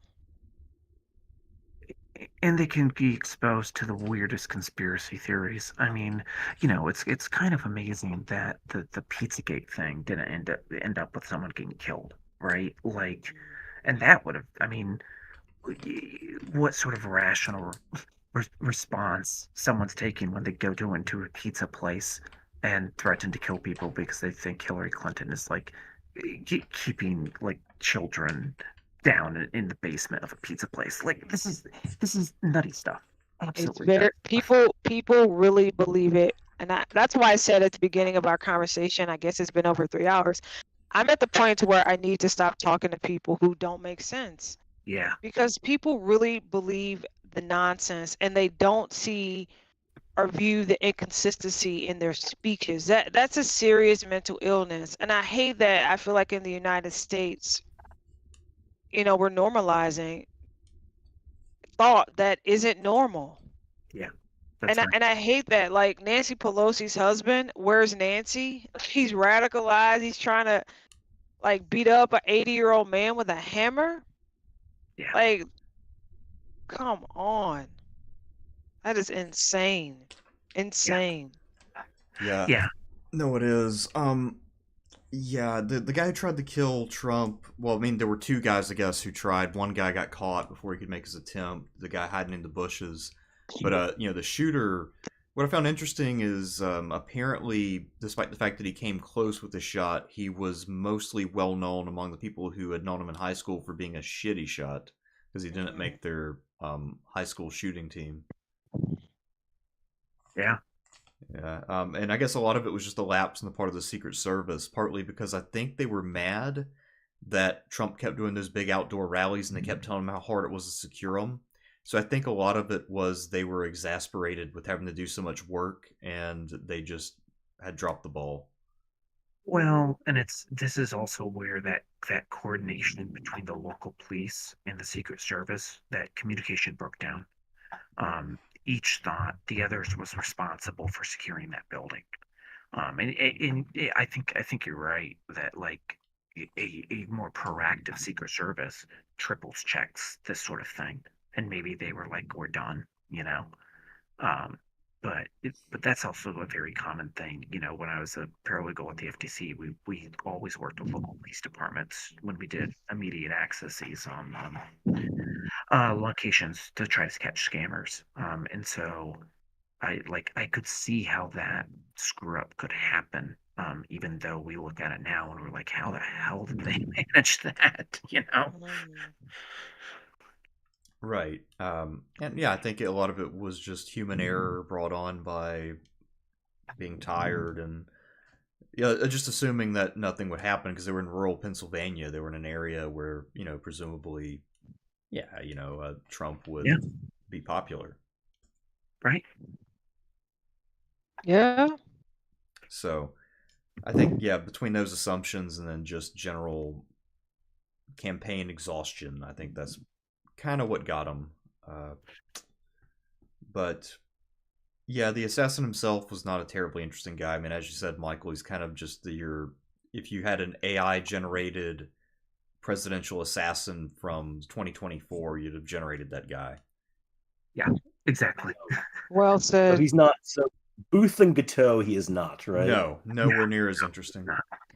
And then of course, the other assassin this year was Luigi Mangione, and he went after Brian Thompson, the CEO of United Healthcare. I guess it happened on December 4th, if I remember correctly. Yep. And I do have to say my main issue with the story as it's developed is I don't agree with the idea that he counts as a terrorist. I think it's a ridiculous label to put on him. I think he's clearly more of an assassin. It was a targeted hit on one person. I mean, if anything, if you're going to go after him with laws that are specific to some action, maybe apply laws that apply directly to hitmen. Because he kind of called and performed his own hit. I mean, that's really... I agree with that 100%. He was an assassin. Yeah, he was an assassin. He was not a terrorist. So I think the word terrorist has been abused. And I think really, at this point, all it means is that you're someone who opposes the powerful. Because that can be a dangerous and slippery slope if anybody who commits a crime that has any political implications is a terrorist. Because it's a word designed to delegitimize and criminalize certain political ideas in many ways. So, and just like the lady a couple days after that who cussed out her insurance company and then got arrested. I mean, for making terroristic threats. That's absolutely absurd. It is indeed. I knew that was a personal hit when I was reading about it, and then later watched the news. I said, yeah, the guy who did it, I didn't know his name at the time. I said, yeah, he understands healthcare and what they and who they are and who they are. I remember years ago. Oh, what is the name of that? The title. It's something like it's the price, stupid. That's a part of the title, and this came out, I want to say 20 something years ago, give or take. If you just look up healthcare, it's the price, stupid, and the entire title will come up. It's written by a professor, and it explains why the United States has issues with healthcare regardless to your political party, and why that assassin did what he did. Yeah. And it's just kind of like a Uwe Boll's movie from 10 or more years ago, Assault on Wall Street, where somebody does a mass shooting at a Wall Street firm that made him go broke. It's one of those things where I always wonder when I hear about something like the Luigi Mangione shooting, why is this so rare? Because, I mean, most of the time when somebody goes crazy, it's like what happened in New Orleans, and it's somebody attacking randos for no reason. So why aren't there more Luigi Mangionis and fewer mass shooters or people who use trucks or whatever? Because if you think about it, it would make a lot more sense if there were more Luigi Mangionis and fewer what's his face. But it's a fascinating question. Honestly, I really believe it is. I mean, you look. No, go Mike. Yeah, go ahead. I was just gonna say, you look at the 1880s, right?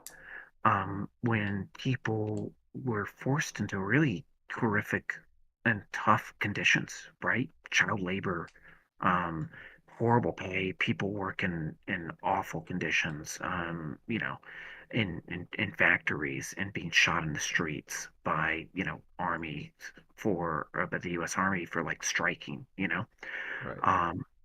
And you had anarchist movements, and you had anarchists going around assassinating people. Yeah. Right? The age of Emma Goldman, yeah. Yeah. Oh, Seriously. the Tsar. Yeah. Remember which was the Tsar Alexander? Tsar Alexander II was assassinated. It was killed by a bomb. Yeah. And when James Garfield was shot, the initial fear was that it was tied to an anarchist group or something, because Sherman was the commander of the army at the time, and they deployed soldiers to the White House. I mean, they didn't know exactly what was going on at first, of course, right? Because Charles Guiteau is anarchy personified, but not an anarchist. Right. I mean, he was a member of an orgy group, right? So I bet they had some pretty embarrassing interviews with the Army or Secret Service. Oh, he was with the he was with the Oneida Free Love Colony. I remember, but nobody would sleep with him, so that came the term getting guittoed. Yeah. But I was going to say no. So sorry. So but Guiteau was a political hit done by a man who was deranged and thought that he could save the Republic from doom. Right? Not. I know what Michael's talking about, and I believe the Tsar would be the most high-profile person killed in that. Am I correct? Yeah, I think that's right. Alexander II. Yeah. Well, what about McKinley? Would his death have kind of been in that same? Probably would be second. He comes later, but man, that is one assassination I know so little about. But McKinley and Millard Fillmore. Every time I read about him, I just start yawning. I mean, which is it's a detriment on my end because I really should know more about McKinley. I think he's a president of consequence, but man, I do not find that guy interesting at all. Yeah, everyone has their interests. Sean, if you want a good, if you want a good entry point into McKinley that makes him interesting, read Gore Vidal's historical novel Empire, because it covers both McKinley and TR. I think you'd get a kick out of that. That was part of that grand book series he wrote where he shows up in the last book. I think so. Yeah, I've just finished Empire a few weeks ago, so he pretty much in the final book he pretty much has Franklin Roosevelt rigging the 1940 election by killing like the head of the Republican Party convention or something. Yeah, Or if not Franklin Roosevelt, like somebody under Franklin Roosevelt, and then Gore Vidal shows up at the end himself. yeah, no, he's definitely getting more and more editorial as these books go along. I think the first book in the series, Burr, is the best one. It's about Typically heard. How'd you like his take on Lincoln? Just curious. I found the Lincoln book unreadable. I quit after 100 pages. Oh, Wow, wow. Yeah, the Lincoln book man. is super boring. Because all of Vidal's other novels I've loved and I've had a great time with, but the Lincoln one was I couldn't do it. It was all just the Civil War, but from Lincoln talking with his secretary, and just very dry humor combined with just them stressing out, but also not really doing anything.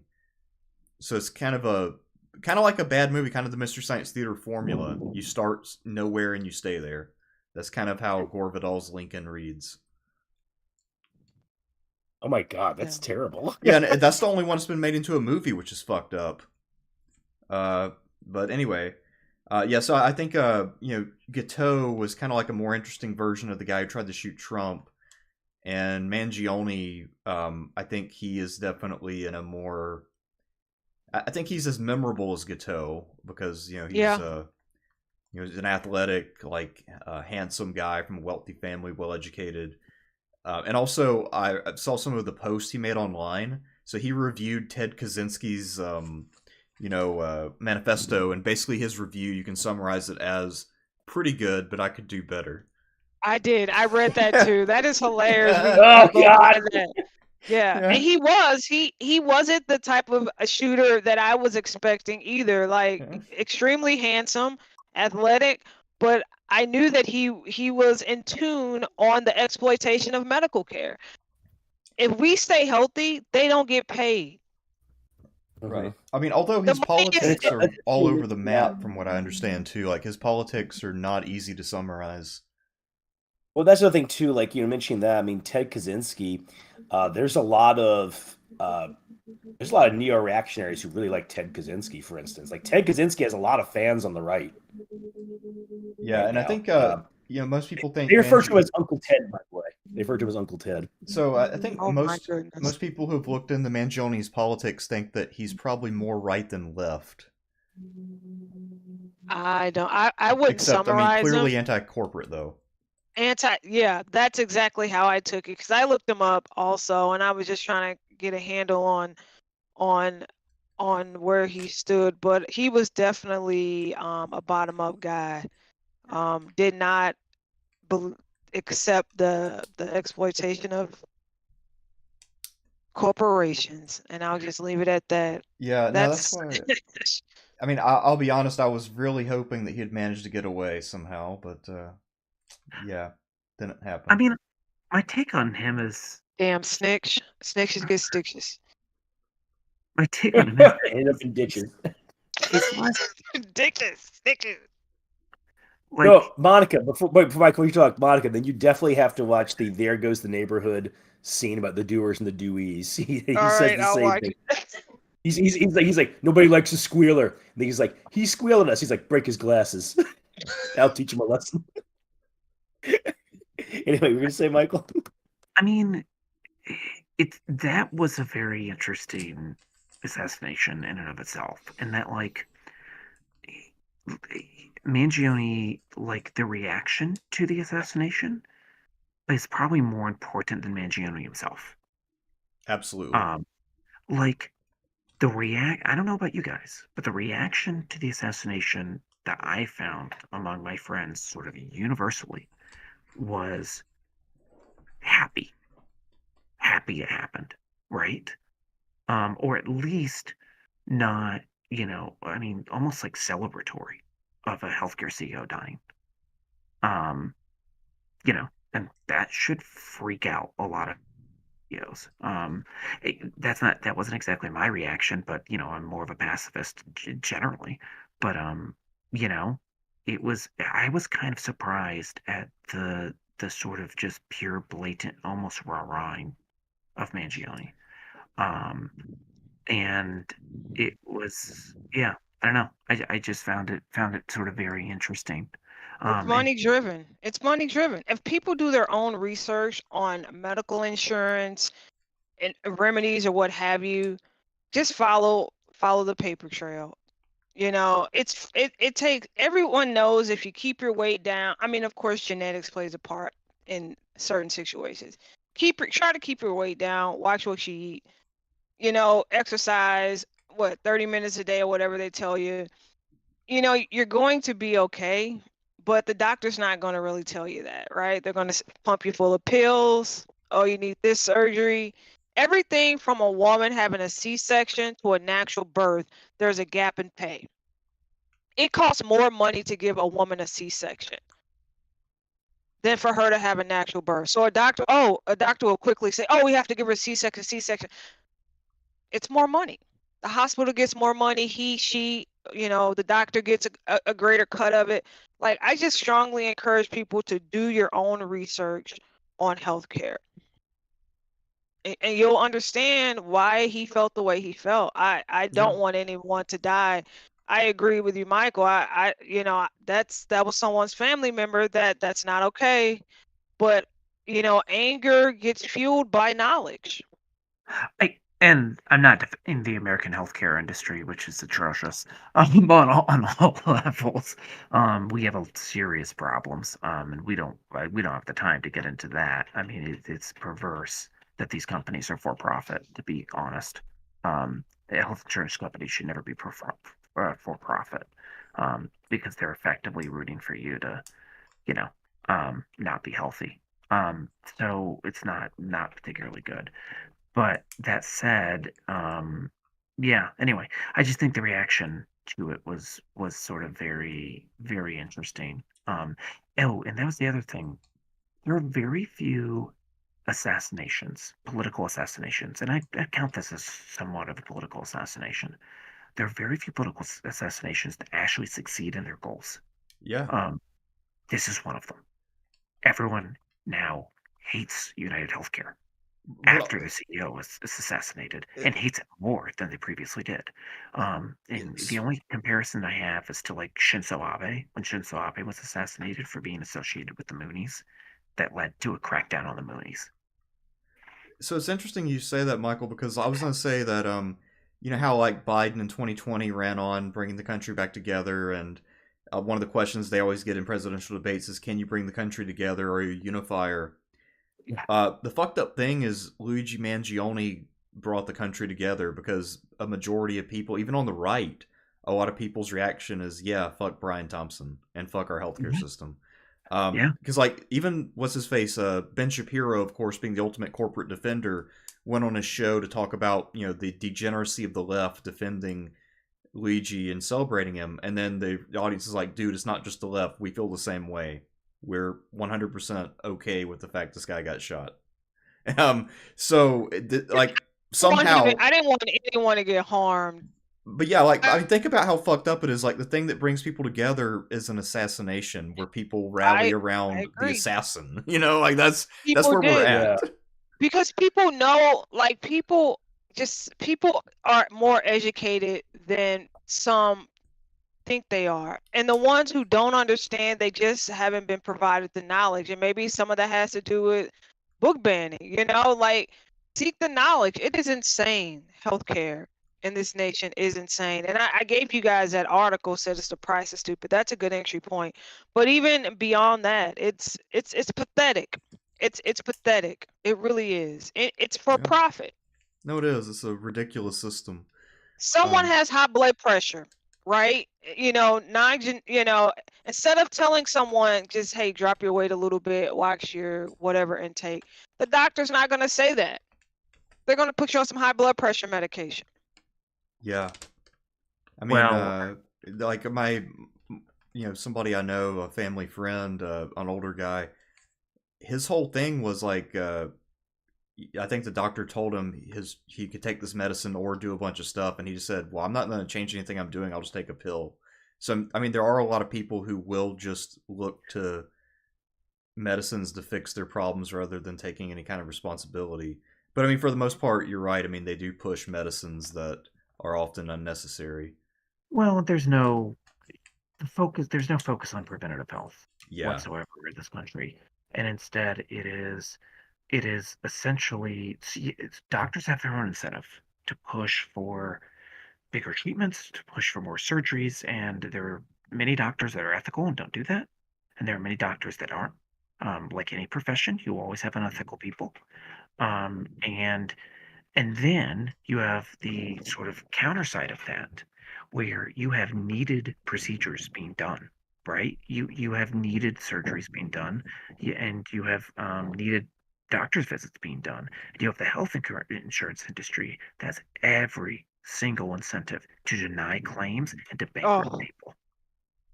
And that's the evil part of it. The evil part of it is that these companies are traded on the stock market, and they are, and the shareholders and the people and the big financial titans that invest in these places will give them more money if they deny more claims, Yeah. and that's the fucked up part.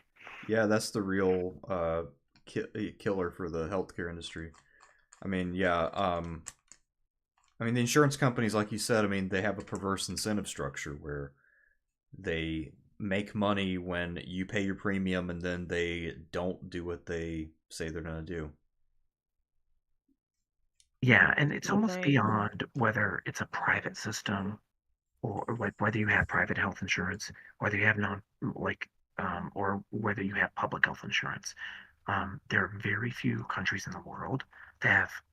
There are lots of countries that have private insurance. There are very few countries that have private insurance that don't have significant regulations placed on them, so they can't, gouge people for using Right. health. I mean, even the U.S. system up until what is it? U.S. system up until the 70s, until the Carter era when they started deregulating. I mean, even then it was fairly tightly regulated, and you could only companies were only allowed to spend so much money on advertising, among other things. I mean, the U.S. at one point had a well-regulated system that people didn't really complain about. Yeah. And then when deregulated, that's when all the trouble started. Yep. Because It's greed. It's good old fashioned greed. yeah, when Gordon Gekko took over the healthcare system, that's when really everything fell apart. So, I mean, I've heard people say the solution is just to go back to the sort of pre-Carter era of healthcare, but I don't think you can put that genie back in the bottle. I don't think you can go to those companies and restructure them to be nonprofits. I don't think that'll ever happen. I think it would actually be easier to nationalize the healthcare industry than try to do that. Yeah, start extending Medicare, start extending Medicaid, and I don't know. I mean, people. I know you guys hated Pete Buttigieg for saying this, but realistically, I think it's the best way we get there. Let the government compete against these private healthcare companies, and straight up, like public option if you want it.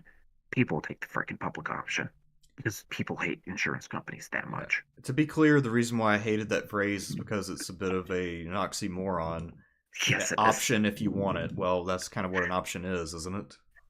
That's true. That's I true. don't like Pete Buttigieg, but that's another conversation. But no, I'm a Yeah. healthy woman. I stay active, but I care about other people, and it's a shame. American or anyone shouldn't have to go bankrupt to save their life. Yeah. Right. Yeah. Right. I'll say I don't really have much to add on this one except to reiterate what Derek said about people being united with this one. And I mean, of course, there are people. I think what's interesting is that there are people in both parties who are horrified by this, but a lot of them are just like, yeah, because I mean, these are some of the most despised people around. And I think another thing too, though, is something like Ben Shapiro, one of the things a guy like that doesn't understand is that ever since corporations, you know, essentially essentially side with the Democratic Party in a lot of ways, and that means the Republicans they're reflexively not anti-corporate, but they're more critical than ever been before.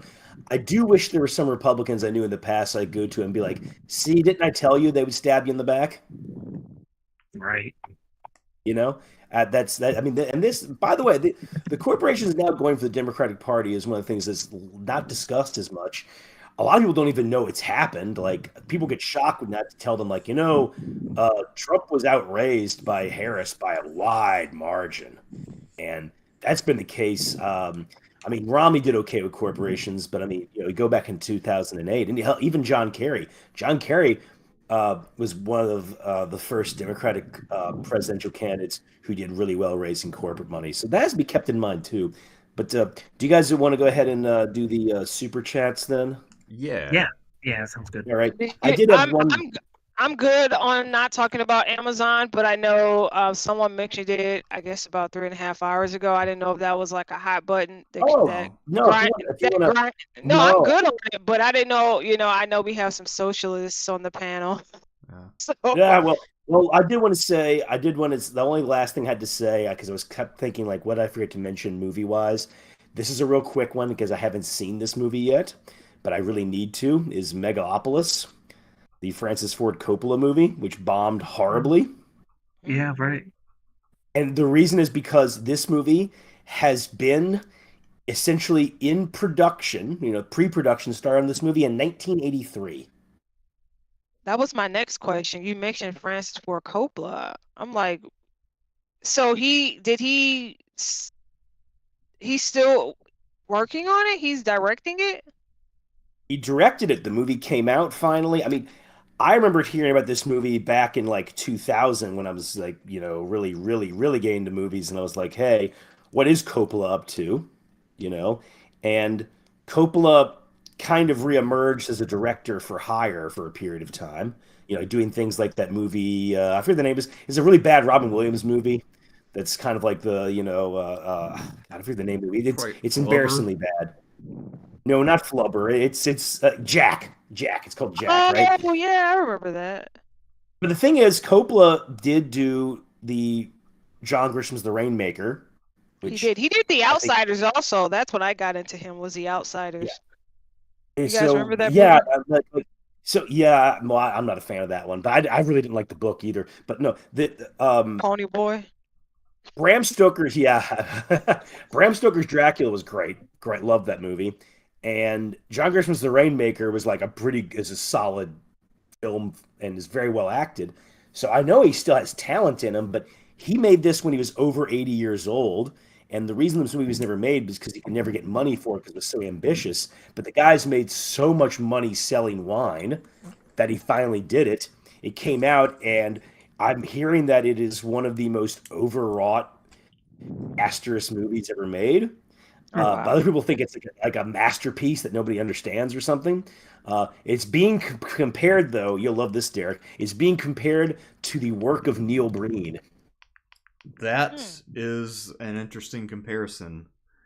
I will have to see Megalopolis now because I can only imagine what the hell that means. I do, and I like Francis Ford Coppola. He did also. I like him. Oh God, yeah. Well, it's like Stanley Kubrick repeatedly said he thought The Godfather was the most perfect movie ever made. For instance, one guy said that he argued with him and said, no, it's just that it has the best cast, and Kubrick's like, well, that too, but so you were talking about Coppola, right? I mean, and I'm gonna watch that now. Yeah, and also this guy's career, I think his first movie came out when Candy was alive. He's been working in movies for decades and decades, And I wanted to see Megalopolis in the theater, and I couldn't do it because of something with tours, and then the movie was like there and it was gone because it was such a bomb. So, if you were going to see it, you had to hurry up and see it, But no, I got to take a look at this thing now. Because think about it. And it sounds like a Neil Breen movie made by a man who really is good. So some stuff works, but because it's a Neil Breen movie, a bunch of stuff doesn't. I don't know. I got to watch this. But okay, yeah, I just want to mention he's in his 80s. You guys are going to hate him already. You've already struck him down because he's 84 director. Oh no, he can't do it. You guys are so mean. Ridley Scott definitely can't do it. Okay, Ridley Scott needs to stop. All right, that's you guys are giving these people a hard time because of their age. But I do want to see it. I'm super happy you mentioned it, Sean. Counterexample: Clint Eastwood was still doing good shit in his 90s. He was? Yeah. Oh, yeah, I You heard have to- juror yeah. number 2 is good. I Yeah. heard juror number 2 is good. But no, He man, he this made I Gran had to mention that. Torino. Gran I don't Torino. think, yeah, I don't think that's my last thing about Megalopolis. I don't know of a movie that's been this long in pre-production ever. Huh. I mean, work started in 1983. Yeah, I gotta check this one out for sure. I do wonder now that we're talking about Francis Ford Coppola. I do wonder why he didn't. I don't know if you guys were into the Mario Puzo books, but I did. I pretty much read all of them. The Godfather, The Sicilian, and probably my favorite one is Omerta. So I wonder why he didn't. Sean, you may know this. Why didn't he make any other Mario Puzo films? I mean, I don't know how close. I mean, keep it in mind when he first makes The Godfather, he first read the book and he thought it was just trash, and a lot of people loved did. it. I liked it. Yeah, but that's what I mean. Like he didn't like it at first, but he said on subsequent rereadings he saw more merit in it. You know, but also keeping in mind that him and Mario Puzo had their creative differences as well. You know, I mean, I don't know how close of a relationship they had, but they definitely had their differences, especially on Michael killing Fredo. You know, and apparently what Mario Puzo got him to do was to definitely make sure that Michael killing Fredo would happen only after their mother died. His idea being that you'd never do that with the mom alive. So Coppola did agree to that. And then, of course, there was The Godfather Part 3, but Coppola really did that for money. I mean, he was desperate for cash. I enjoyed that. People give The Godfather 3 a hard time. I do. But and I like it. And I think it's because look what you're comparing it against, right? So I get it. I definitely understand, but I enjoyed it. I think the definitive problem with that movie is by the time you get Michael Keaton and Diane Keaton back on the screen together, they're no longer the same actors. They're different. They're now like, yeah, but that's the thing is that it just doesn't, like Al Pacino. The other thing keep in mind about Al Pacino too, when he makes The Godfather Part 3, shortly after making Revolution. And I like the movie Revolution. I don't love it, but I like it. But one of the things about Revolution is that he really, I mean, that is Al Pacino still as like, I'm an actor. I can do different roles. And he said that after that movie, he decided that everybody just wanted Al Pacino. That's what you have to ride the wave, baby. Ride the wave. Yeah, so which works in like Heat and Devil's Advocate. It doesn't work in Godfather 3. He could not channel Michael Corleone again. Yeah, I like Carlito's Way. Diane Keaton, and that by that time, Diane Keaton's been in enough Woody Allen movies being quirky that she can't channel Kay either. Also, she never took, she from what I've read, she didn't take acting quite as seriously. And one of the reasons seen her around in the 80s and 90s was she got into photography, which I actually did find one of her photography books one time. That's kind of like Johnny Depp. So she was acting. Johnny Depp is a musician, but he got into acting to pay his bills. So that sounds kind of like the same story with Johnny Depp. Apparently, like Diane Keaton was just doing. So Diane Keaton was just doing movies in the 80s and 90s, just to pay the bills so she could do other shit like take photographs. Right on. Yeah. No, hey, if it's working, but that's my point is that neither one of them could channel what they had in The Godfather Part 2, and their whole scene together in Godfather 3, comparing that to the scene in the second one where she goes, it wasn't a miscarriage, it was an abortion, like this whole marriage, like you can't compare to this whole Omerta Sicilian thing. Yeah, I know what you're talking about. The Cosa Nostra, this thing you have, and then this thing, I don't know. All right, so it's a just brilliant piece. Yeah, it is. And then he starts to talk with his hands. Yeah. Yeah. All right. So I think we're geeking out a little too much. We have to change this. I know. We gotta get the super chats. We'll do it. Yeah. So we'll do our Megalopolis report months later. We'll see you. I know. I am gonna. Yeah. I can't wait to watch that. I'm happy. We'll have to figure out where it's actually playing, or streaming, or whatever. All right. So our super chats for the evening. The first one came in from David Ayer for $20. Thank you, David. He says, "I have a Napoleon question. If Russian General Alexander Suvorov had not died in 1800 and assumed command of the Austro-Russian army when Napoleon invaded Europe, do you think the outcome would have been different? I'm sorry. Can you repeat the question? My bad. Sorry. So if Russian General Alexander Suvorov had not died in 1800 and he had assumed command of the Austro-Russian army when Napoleon invaded Europe, do you think the outcome would have been different? Oh, most certainly. Uh, and I mean, we have to keep in mind too. Napoleon did face talented generals. It wasn't like Frederick the Great, where a lot of his victories were him just beating up Charles of Lorraine. Uh, Hmm. but the only two generals that I can think of that Napoleon faced on Suvorov's level were Wellington, and Wellington won the match at Waterloo. Although I hold that Wellington lost Quarter Bras, but Napoleon wasn't at Quarter Bras. Um, At the other end is Archduke Charles, who beat Napoleon Aspirin easily, but lost Wagram. But Wagram was, one of the most bloody, hard-fought battles of the war. So somebody like Suvorov, I mean, you're not going to get an Austerlitz. That's for certain. But one thing, Suvorov's not just going to fall asleep while they're planning the battle, like Kutuzov did. Right. All right. Well, that was definitely an interesting one. Jimmy O for $1.99. Thank you, Jimmy O. Apparently, Michael, he's very familiar with you. He said, Michael, how could LA be improved? Water, etc.? I I saw that one and I was curious where that question was coming from in terms of LA water policy because I honestly don't really know. I'm assuming he's talking about the city of Los Angeles. Um, but I mean, I will say California water policy and water policy in the West is weird because a bunch of like farmers still have the priority on water rights, which is just kind of bizarre. Because a lot of these places out in the desert are growing alfalfa for like Middle Eastern oil barons for their horses instead of using water for stuff like, I don't know, drinking in the desert. So, yeah, water policy is really screwed up and it's not easy to fix due to laws that were passed out there and water rights laws that were passed out there. Um, so hopefully at some point we can kind of fix some of this stuff. One interesting thing I learned actually is that in Phoenix, Arizona, each municipality, when they're building a new suburb, has to prove that they actually have the water, the groundwater, to sustain that population, or they're not allowed to actually build it.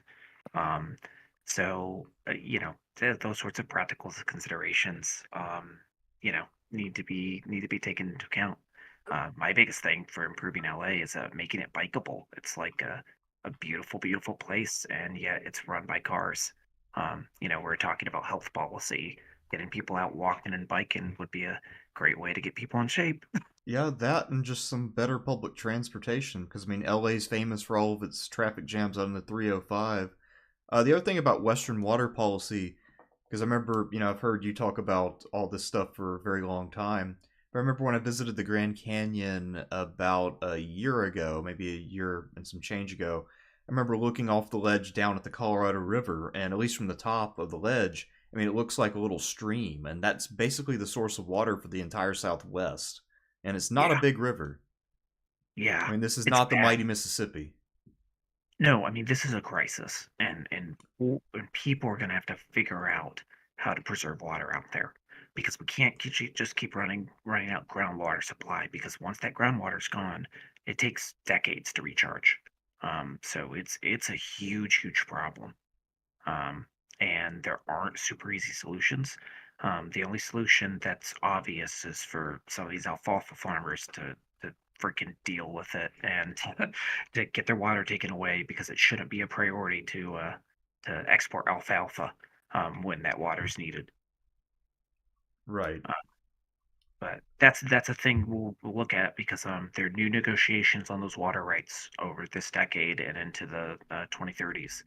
And so I mean, if you're interested in environmental and water policy, look up the negotiations over the Colorado River because they are going to be heated. Yeah. for sure. All right, next up is Leonidas 1028 for $20. Thank you, Leonidas. And he said, did you talk about the discovery of a mural of Roman Emperor Constantine the 11th Paleologus, the only known contemporary image of the last Roman emperor? I did not know about that, but I did look it up, and I have the tab right here. I didn't know this had been found, actually. So that was something that I guess I didn't hear about. And I guess this was at an old monastery at Taxiarches in Agialea, which I'm not familiar with where that would be at, actually. But anyway, I guess I don't know a ton about monasteries in general, to be fair. And also a lot of modern place names I'm not super familiar with, unless it's one of the old polis. But anyway, yeah, this is a really cool find, and I wonder how this was not known. Anyway, okay, there were 2 layers over at this. Okay, something. I'll have to read about that in more detail when I'm a little less sleepy. But yeah, cool thing to find, and thanks for pointing that out to me. I'll definitely have to look more into that. And then we have one from Miguel Perez for $10. Thank you, Miguel. He says, I agree with Sean, but what will it take to end the U.S. empire? A new Alexander the Great to steamroll the U.S., or how the Ottomans took chunks of Byzantine territory until they finally took Constantinople? I mean, we have 2 very weak neighbors that really can't do anything. I mean, and the more fevered imaginations, you always have Red Dawn, and Michael and Derek will remember the classic game Fortress America. Oh, yeah. God, that thing. Oh, Derek, pull up an image of that for everybody to see this game cover. I like that this question, is what by the way. you got to look at this game cover. This is why the 1980s is the peak of human civilization. All right. Now, that said, I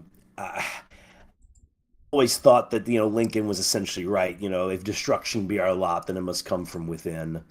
I believe it would probably be something more along the lines of a breakup due to a weakening or major failures of the central authority, or just a breakup based on irreconcilable differences.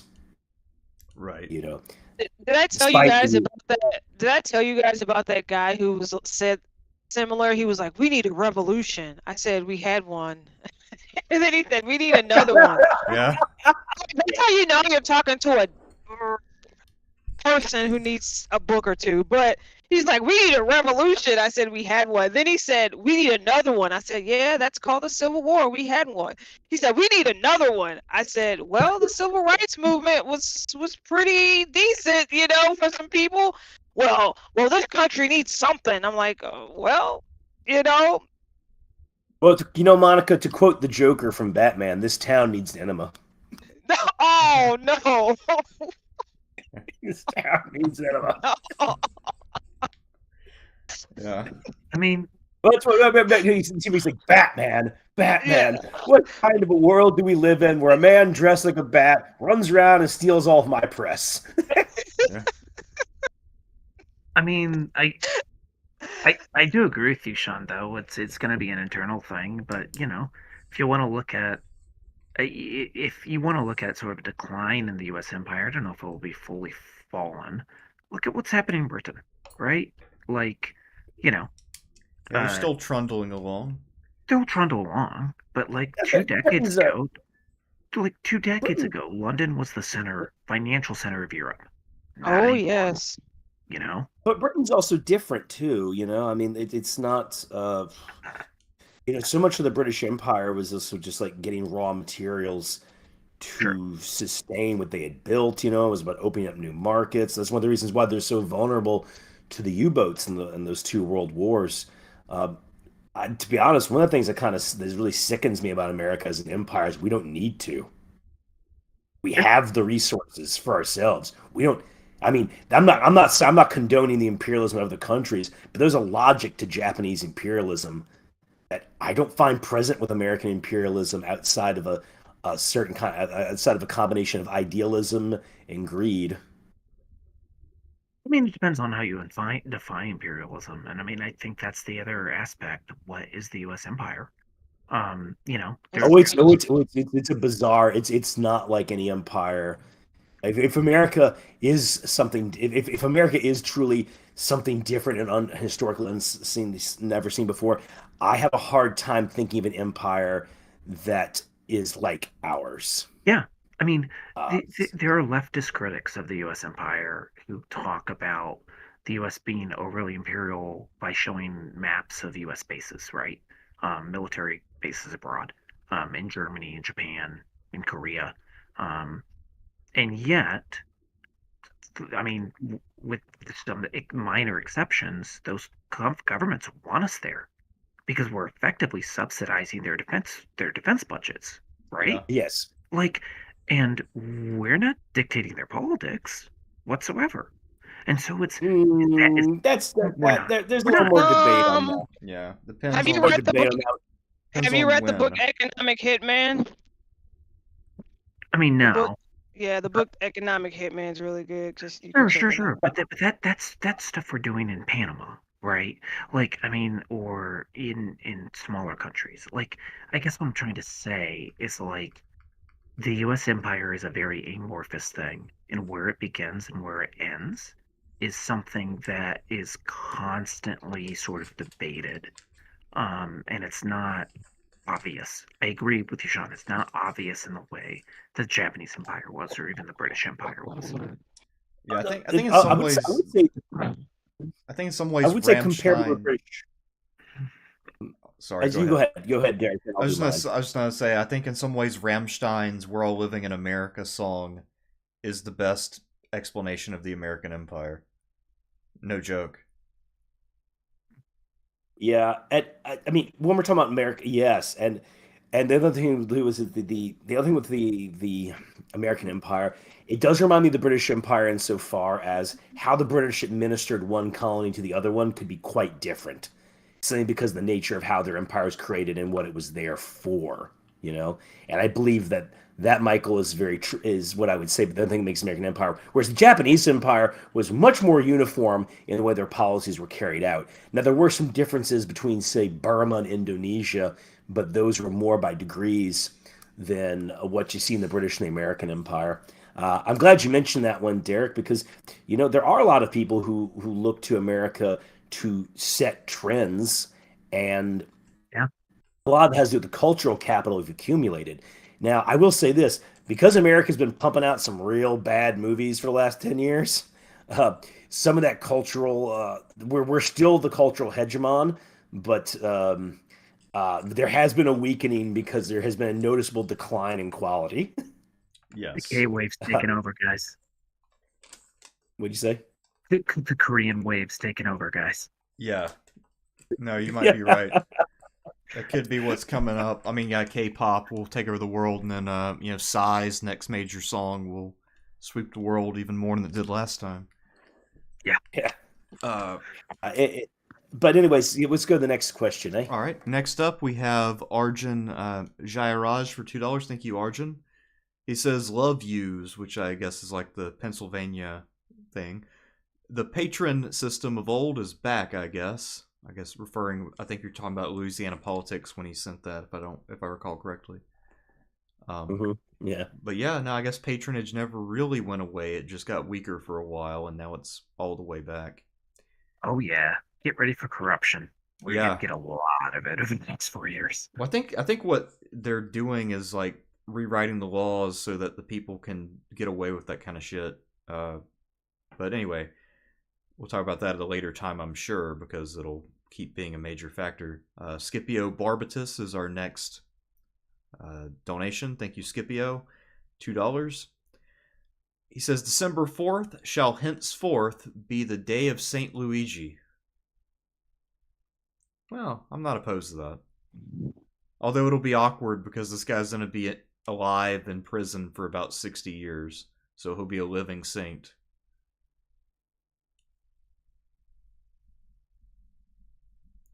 Next up, we have Jack L for $5. Thank you, Jack. And he said he was rereading Burr earlier today. Loved that book. As far as assassins, those Puerto Rican nationalists who tried to kill Truman, that was an odd one. You're familiar with that? Anybody? So I actually Only looked vaguely. I looked that up when I saw that comment, so I'll happily talk about it briefly. So thanks for bringing it up. I mean, it actually fits perfectly into our talk of empire, right? Um, you want to see the U.S. acting imperially. Puerto Rico is kind of ground zero. Um, so so apparently, actually, I hadn't known this. There were two pro-independence activists, Oscar Collazo and sorry for my pronunciation, Grucilio Torresola, who attempted to assassinate Harry Truman at the Blair House. Um, they walk into the Blair House with guns, confront a Secret Service agent, and the Secret Service agent ends up um, wounding Collazo and dying by a mutual gunshot at the same time, effectively sort of saving Truman's life. Um, and this was sort of the other interesting thing. 2 days after the assassination attempt, Puerto Rican nationalists try to overthrow the government of Puerto Rico. There's a big uprising in multiple towns to do so. And in response, the U.S. Air Force bombs and destroys one town and bombs another that to sort of revolt against the U.S. rule. And Whoa. yeah, Truman actually supports a referendum to or plebiscite in Puerto Rico to about Puerto Rico's status. But here's the sort of interesting, tricky thing about it. Um, the referendum doesn't say, are you going to vote for independence or statehood? All it says is, do you vote for Puerto Rico's current status as a free associated state of the United States or not? And so Puerto Ricans voting in this referendum are like, well, if we vote no, do you just like do we get no say over our territory anymore? And so everyone 82% voted yes in this plebiscite. I agree. This question was spot on to everything we kind of been talking about. You know, the United States has been inside of Puerto Rico since 1898, and then of course, exploitation followed. And then the Platt Amendment was in Cuba, Yeah, shortly after 1903. So we're dealing with some islands that clearly have some serious animosity toward the United States for good reason. Um, and I also think, one man's terrorist is another man's freedom fighter. So some of those same group of people who were trying to, take over Puerto Rico were in the same category that maybe Fidel Castro in 1959 understood. So yeah, that's an interesting question. yeah. And I just one last thing because it just connects to recent events. Jimmy Carter commuted the sentence of Palazzo, actually. And Collazo was released in 1979. Hmm. Wow. Interesting. Yeah, it's a very interesting story. I'm glad you brought it up. Yeah, Mm-hmm. definitely. Thanks for that one. I will definitely have to look more into that. That's absolutely fascinating. Next up, we have Benevento for 1999. Thank you, Mark. He said, "What's up, guys? Sean, who was the Union Corps commander who had the real bitter and blunt memoir when talking about his colleagues? And are there any other good memoirs like that are good reads?" Yes, there is. That's David Stanley. Yeah, David Stanley wrote those, and he's mostly a cavalry commander in the war, but ends up commanding infantry corps in the second half of 1864. Another one off the top of my head is St. John Richardson Liddell's book, which is Liddell's Record, where he's a Confederate general. He's interesting because he was actually involved in every theater of the war.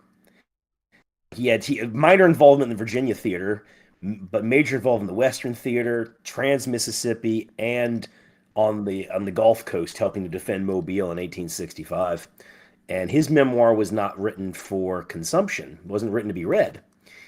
It was written a personal record. And there's even an interesting passage where he discusses a dream he has about his dead father. That's a really good memoir, and that one's also rather blunt.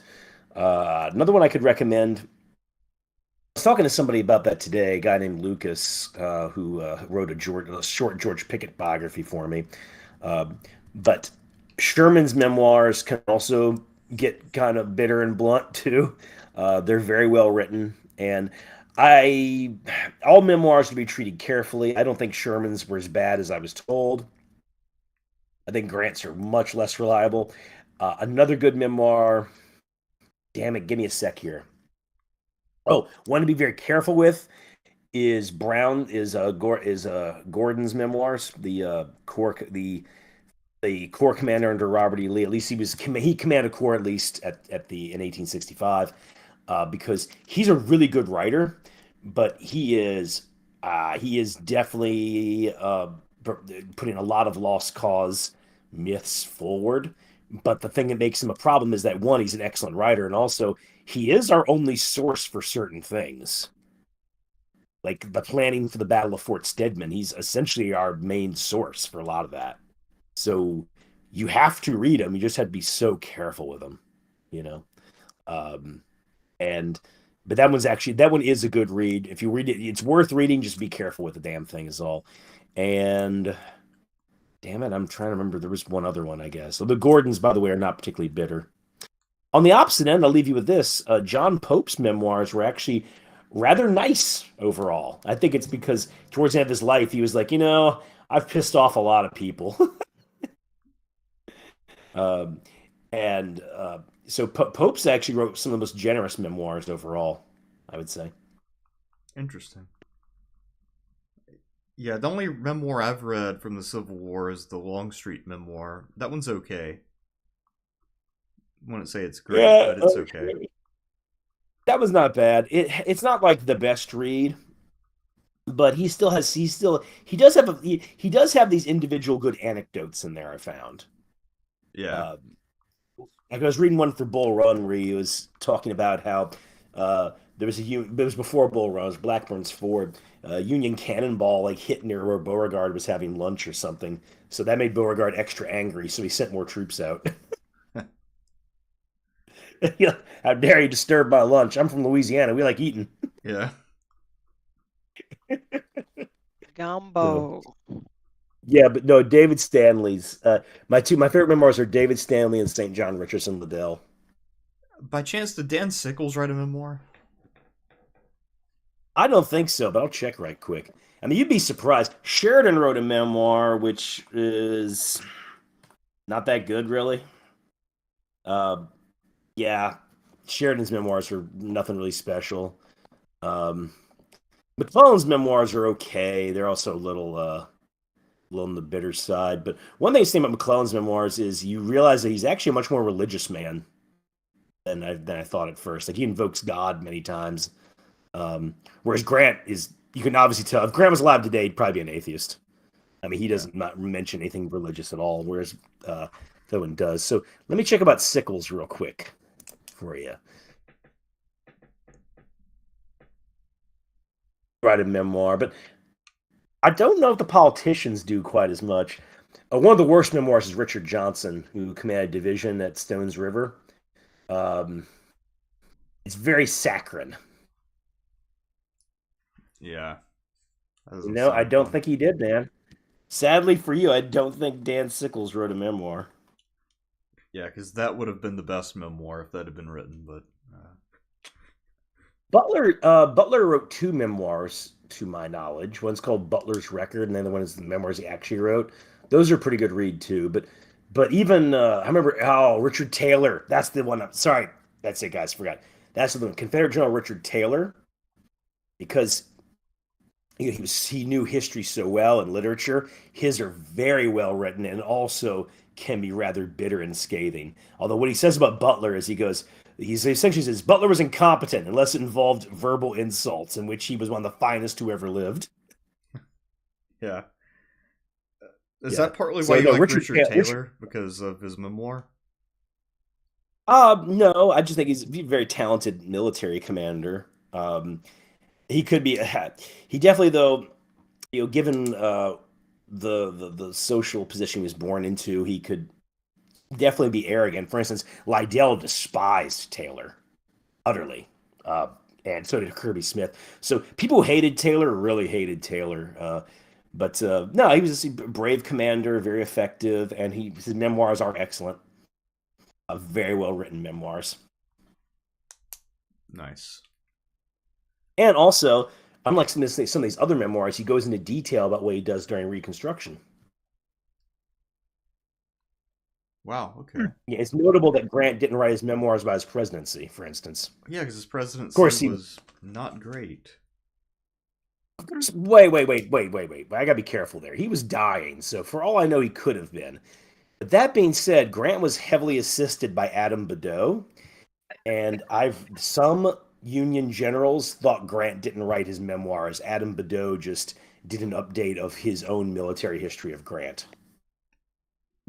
And there's there's some truth in that, because if you read Badeau and then you read Grant, I mean, Grant's memoirs are the better book, but a lot of it's some of the same stuff that's in Badeau's. But anyways, that's enough Civil War memoirs. All right. Well, thank you everyone for turning out tonight. Thank you to all the panelists, and especially Michael for staying up probably 2 hours longer than you wanted to. Yeah. Thanks, Michael. You hung in there. We made it. We made it through 2020, guys. Yeah, we beat 2024 to death. We did. Yeah. Well, it died. It passed over to 2025, so we must have beaten it. All right. Well, good night, everybody, and I will have some uploads next week, and I'm sure we're also planning to do a stream on Thursday, right, Sean?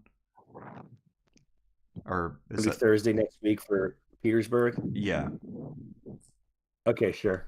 Is that what we were? Because I can't remember what day we said. But no, that's I was like Tuesday or Thursday, whichever one works. Well, for Tuesday you. Or Thursday. I guess I'll make the formal announcement when we figure that out. But anyway, so yeah, we'll be back, guys. But for now, we're heading to bed. So good night, everybody. Happy New Year, and we'll see you around. PTFO.